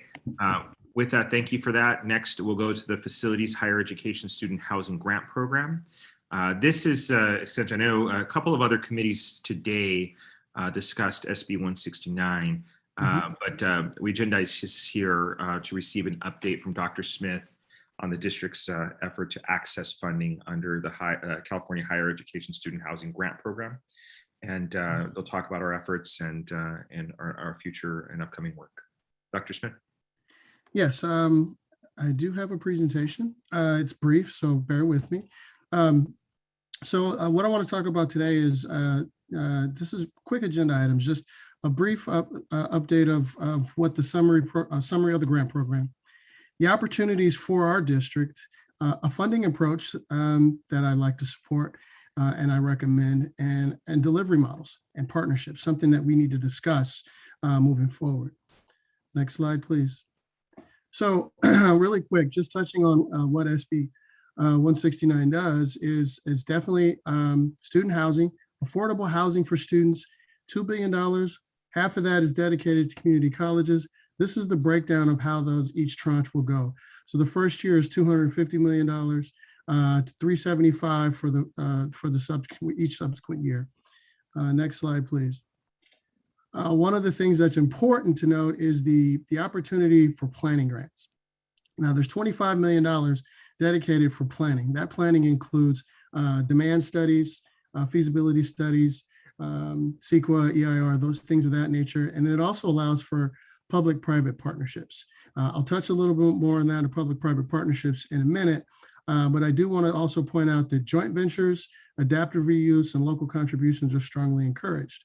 One of the things that we are considering is opportunity for joint ventures and adaptive reuse. But funding, we're looking at 100% funding coming from the program. The application deadline was very aggressive. Once it was approved, SB 169, we jumped directly into into a ticking time bomb, basically. That's what I call it. Is 10/31 was the deadline. So we were very aggressive in that, but it was for a few reasons. There were some colleges, I want to say there's 5 or 6 colleges that had shovel-ready projects. And so with those shovel-ready projects, ensuring there was an opportunity for them to hit the ground running, they had their designs done. That was the impetus for that commitment. And then the review of this process, ultimately, we should have answers back in March of 22.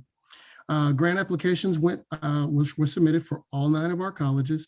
We submitted both the grant application as well as the supplemental application. And what that entails is basically, I looked at this as an opportunity in 2 phases. So as I talked about the $25 million, if we go to the next slide, we talked about the $25 million for planning.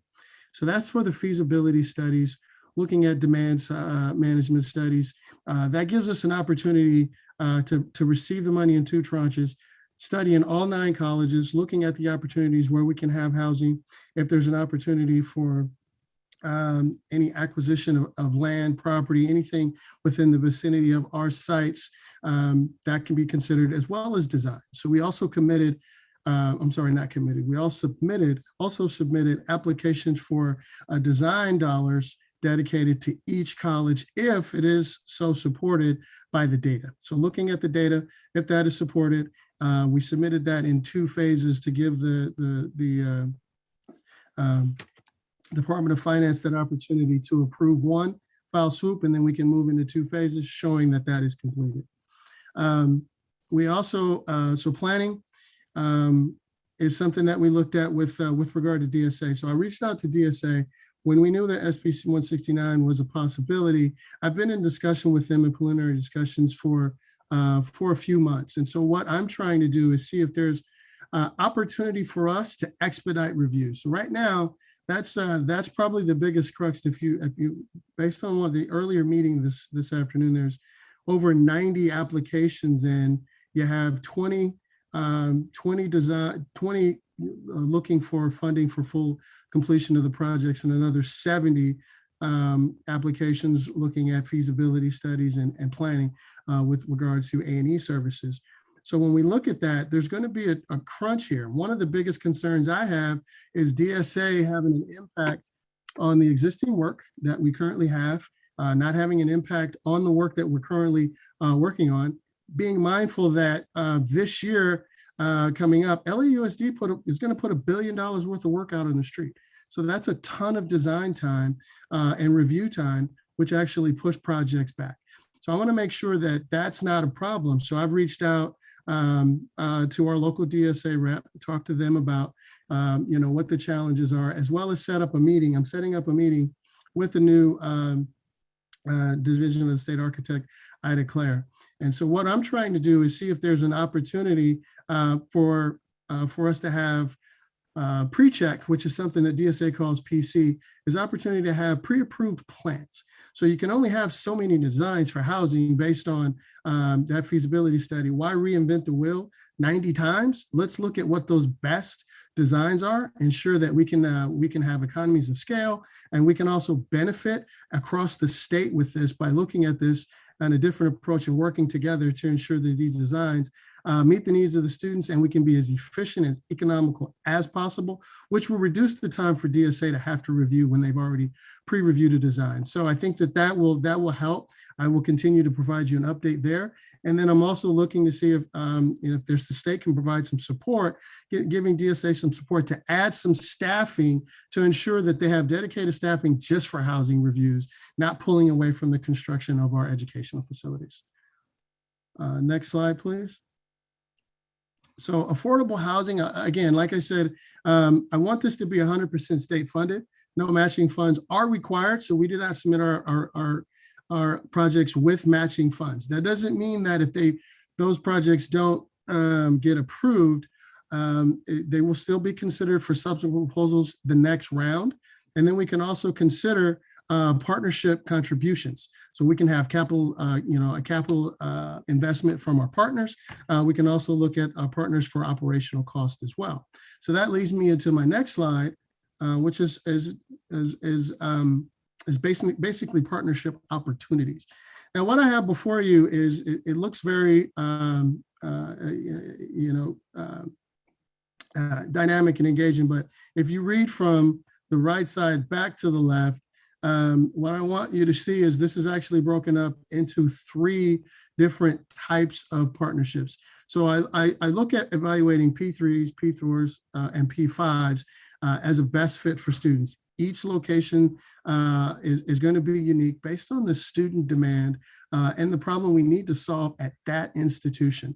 So this is definitely something that I think is very important, how we pick our partnerships wisely, and we have to make sure that we're being as flexible as possible to ensure that we're meeting those needs. So as you'll see here, I've labeled P3s. Typically, it's not a standard practice. Partnerships are very complex. So what I want to do is go to the next slide to help break this down a little bit. So what I have before you here is, and I hope you can read it, is we're looking more at looking at if you look to the far right, we look at potential partnerships, and I want you to, this is basically what a P3 would look like. So I want the P3 to you evaluate that partnership with the developer, looking at the total cost of ownership, looking at what those operational costs would be, and then recommending an approach from there that best fits our needs. So what we have is we have an opportunity for an operational agreement and maintaining the housing. If you shift to the middle, where I have public to public and a private partnership, that's a P4. Now, this is more or less a multi-agency approach where I'm adding social services here because we don't know necessarily what those services should be, need to be. We know we have housing insecurities. We know we have food insecurities, but we also have we have students with a host of other challenges they may not have shared with us, or that we actually need to ensure that we're providing some wraparound services for students. That also considers what type of space we're going to develop, because not only are we going to need to provide housing, what spaces do we need to have in that vicinity, in that facility that best meet those needs of the students based on the additional services that they're going to need. So I looked at it that way, and that's more of a public to public and private partnership. And then ultimately going to your left, if you look at the public to public as private and a nonprofit, this is actually, again, more services geared toward delivering students with additional support that go beyond what our public to public agency partnership would provide. And with each one of these options, we would definitely create an MOU, and then it also have an evaluation for the total cost of ownership, as well as recommending how we manage and maintain each one of those sites based on this model. Going to the next slide, please. And this ultimately, the last slide is basically just a larger blown up section of the social services sub process. And so at that, with that, I will conclude my presentation and open it up for questions and comments. Thank you, Dr. Smith. We'll go through all the trustees here. I see a number of hands that are coming up. So let me just run through everybody to get a chance to ask questions or comments here. So let's kick it off with Trustee Bella, please. Thank you, Ruben.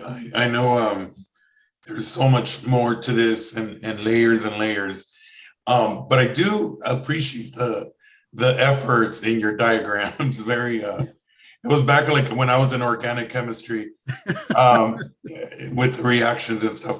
But I do want to say that would there ever be a scenario where a nonprofit, for example, could take control of their own property, and then we enter into a partnership with them so that we're able to draw down funds for this particular pot? That's a great question. And the short answer is yes. It all, it's going to depend on, because again, adaptive reuse is a benefit, and scoring wise, based on how they award the funding, that is actually highly favored. So there's, having that opportunity for an adaptive reuse of a building, pulling down funds to do that and entering in a partnership with a nonprofit is something that the state would definitely consider funding. Okay, Trustee Vella, other comments or questions? No, I just wanted to bring that up. Thank you. Okay, thank you. Trustee Hoffman. Thank you, President Veras, and thank you, Dr. Smith. Yeah, I want to echo with what Trustee Vella just said, because I think, you know, we've seen some success with places like Opportunity House and Shower of Hope and other organizations. And I think I would like to find a way, because they are always struggling for funding, to be able to enter into partnerships such as those where, you know, we don't bear a lot of the risk in terms of, you know, the housing and the social services and all of that, but that we enter into really good partnerships. And then you did say something that sort of alerted me to, like, how far along are we in this process? You said we have a couple of shovel-ready projects. So I'd be curious, like, where are those, what colleges have those projects?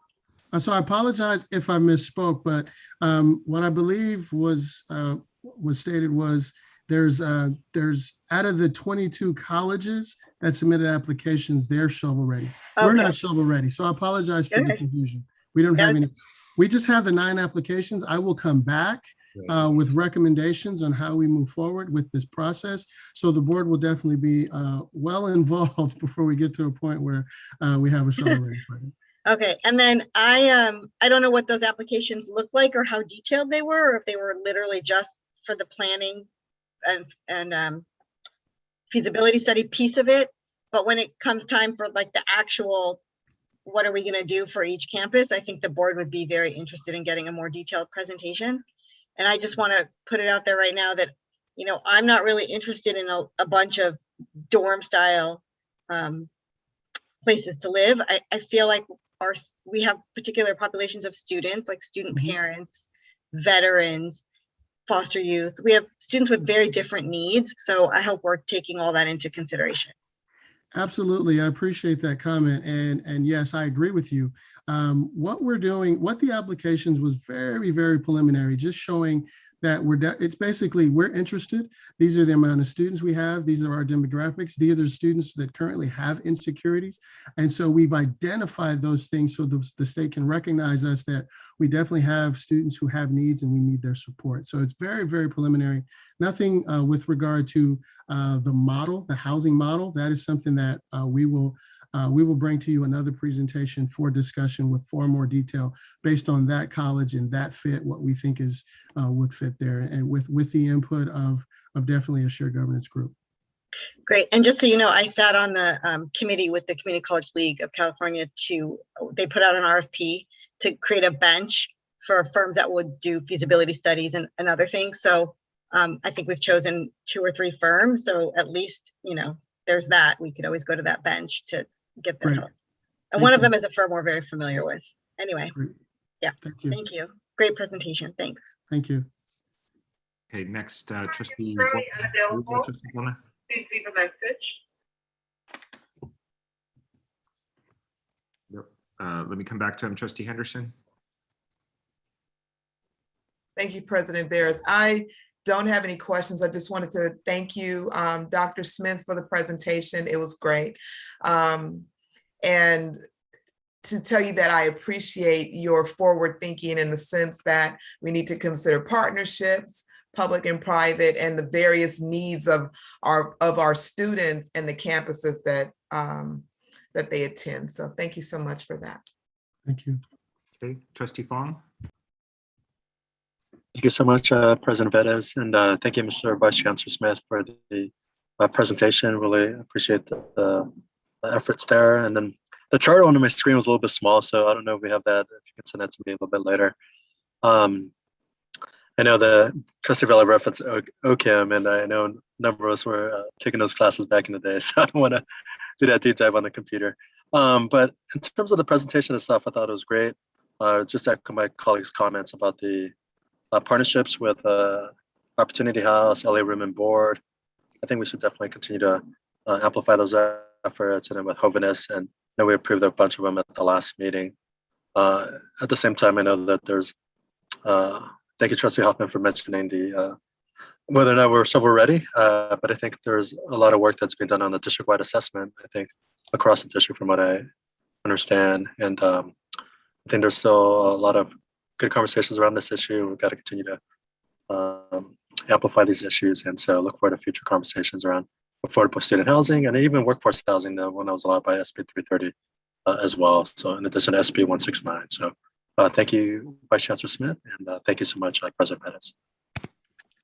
Okay, thank you. Next, let me try Trustee Boulna again. No comments. Great presentation. Okay, great, wonderful. Next, let's go to our Trustee Moreno.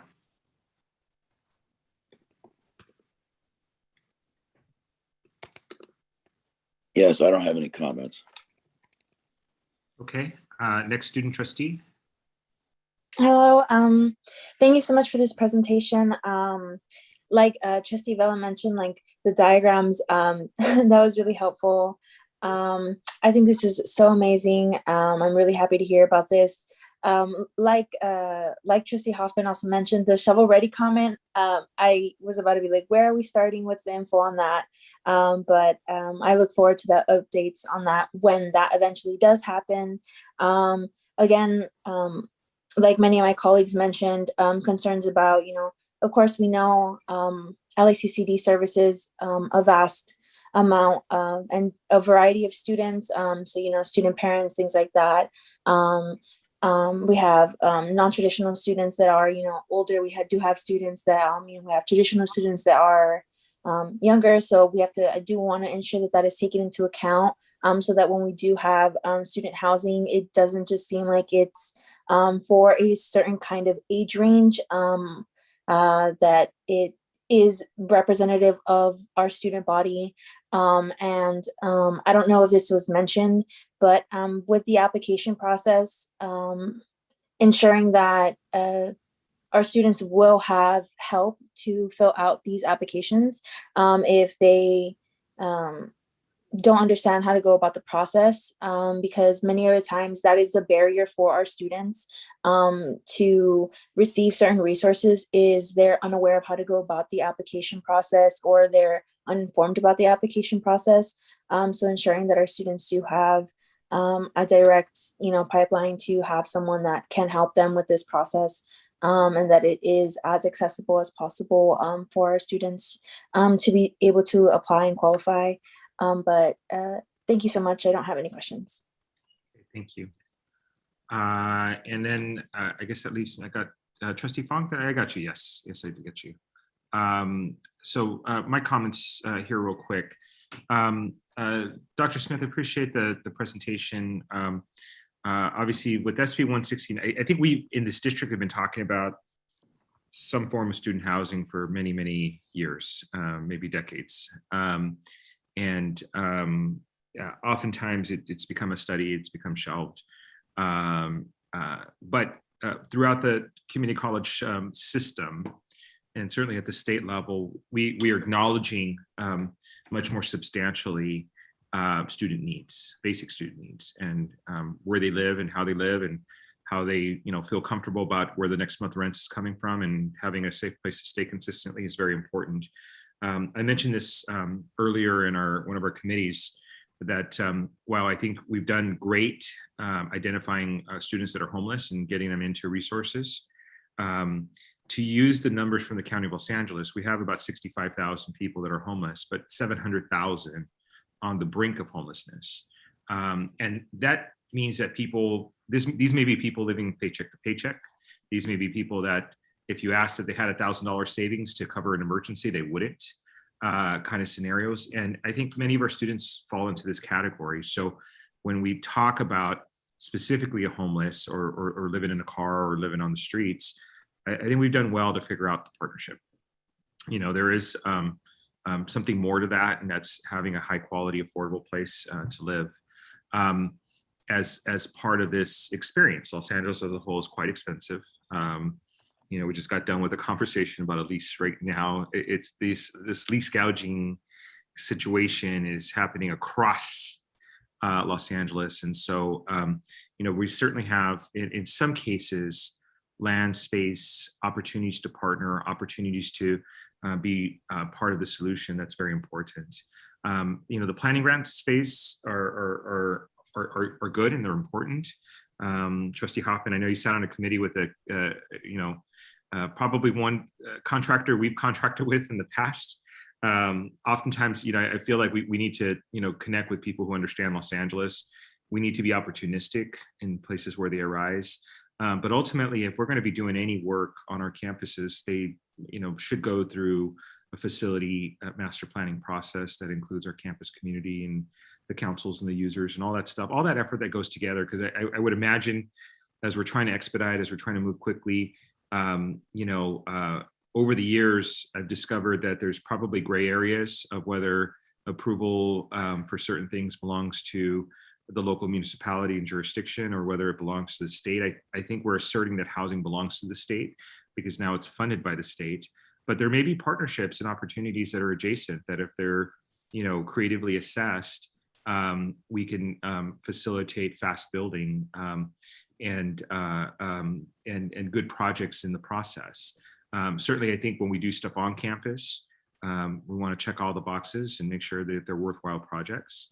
To be honest, these campuses are just amazing facilities. I think, to see them as an asset, to understand that, and I'm going to take a line out of the student survey, even though there was a mention about technology, it was really a mention about space at home to hear and listen, not so much about the computer itself or the front camera or the line. It's sometimes just the opportunity to be in a place where you can access a library or a high quality athletic facility or whatever. It really, contributes to student success in a fantastic way. But I know this is a step that we've never seen in our years past dealing with housing. And that is that there is funding, substantial funding and support available via the state. And if we do receive some of these dollars, there's going to be some really great opportunities to go. I think in all this as well, Dr. Smith, and certainly, I've had it in my other day job hat. Understand this is only a benefit for us right now, but SB 330 and what it provides as a legislative component to the joint use space. I've heard calls from legislators up and down the state with community college in their district that have asked for background on the bill and background of what we're doing here. So the element of looking at affordable housing for low income students just really sort of takes this industry and turns it upside down, where it's no longer a market rate home or a dormitory style, and then you're using your financial aid to pay for it.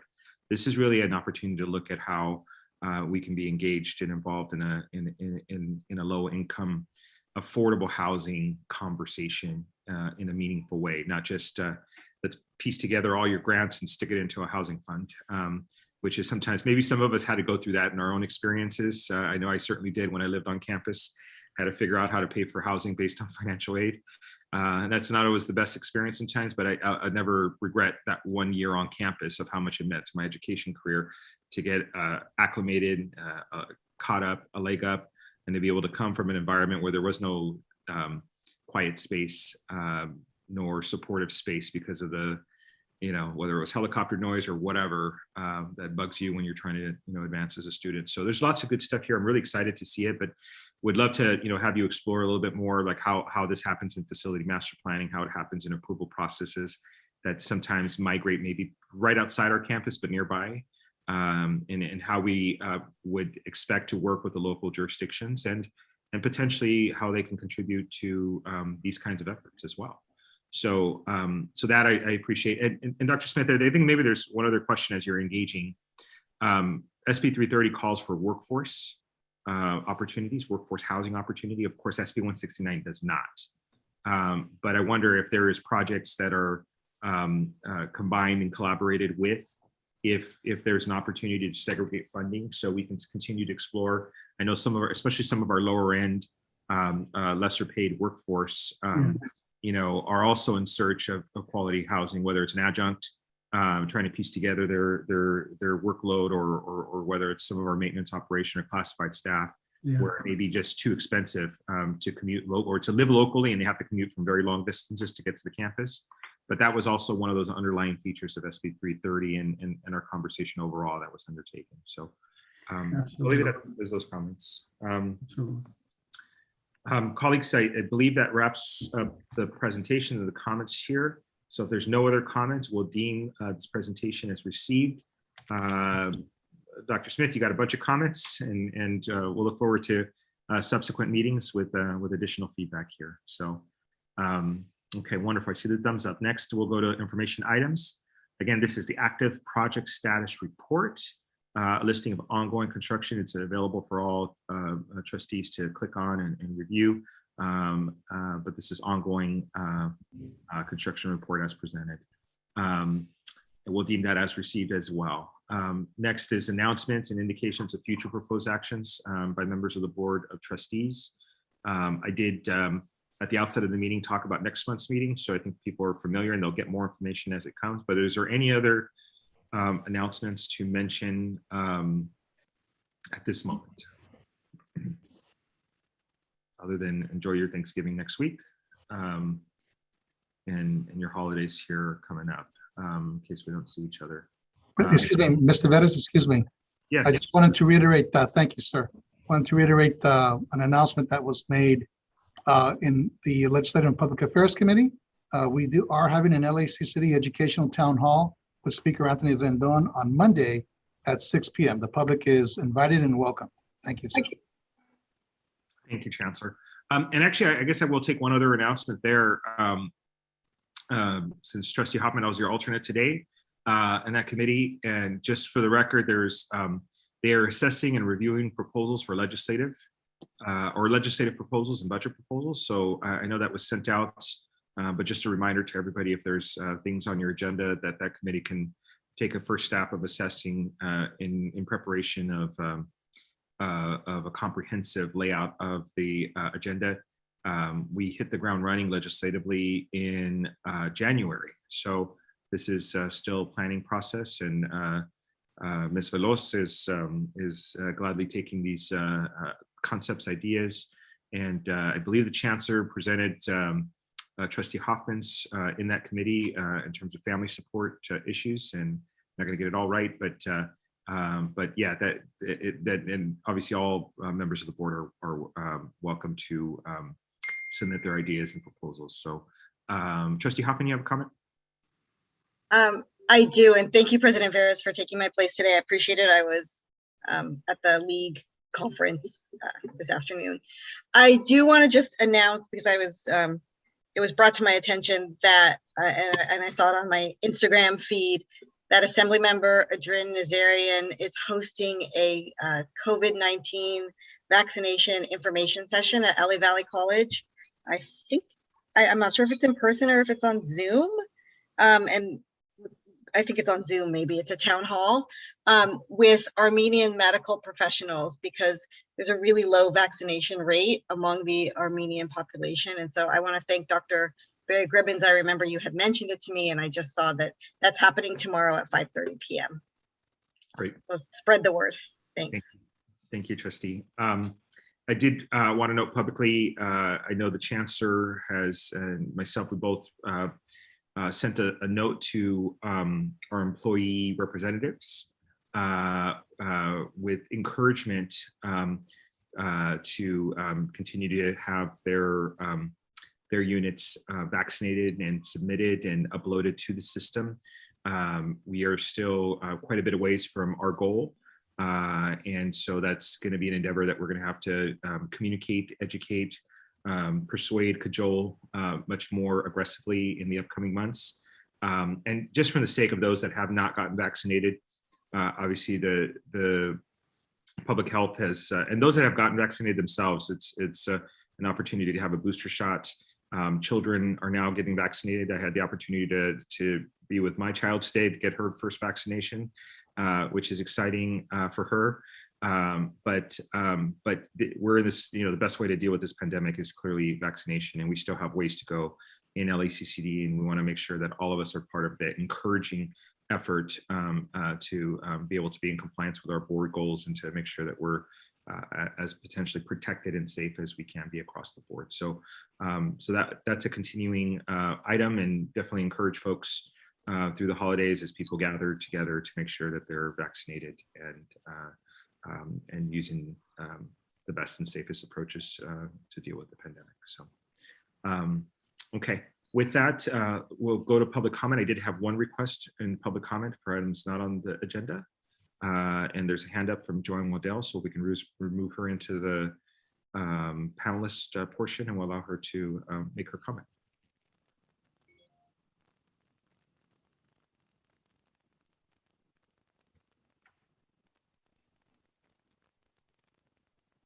Thank you, Board President Veras, trustees, Chancellor. Not there yet.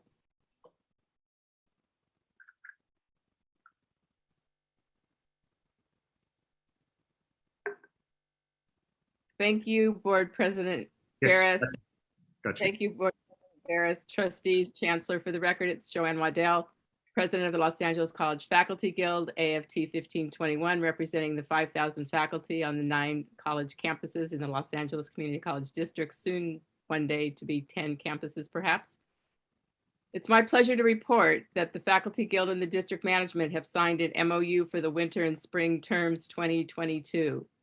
The MOU is brief, but reflects serious discussions about important topics. And whether those topics are class size or classroom, non-classroom parity or wait lists, or the resolution that faculty brought to the board 3 months ago about a COVID-19 vaccination mandate, all of the discussions, and we believe all of the outcomes, were wrapped in our concern for safety, safety, and safety. I want to take a moment to thank Interim Vice Chancellor Gutierrez and her management team for their willingness to engage in dialogue, and to genuinely thank the Faculty Guild Executive Committee working as the negotiating team led by Chief Negotiator Bill Ellerton-Selig. We will formally present the MOU to our members in a town hall tomorrow and look forward to beginning implementation of the MOU. Thank you. Thank you, President Waddell. Great feedback, great news, great comments. If there's any others, please raise your hand now. If not, there's no other speakers that are noted for the record. And so I believe we'll close that period. And colleagues, if there's no objections, we'll stand adjourned. Thank you. Good night, everybody. Good night. Good night, everybody. Thank you. Bye, everyone.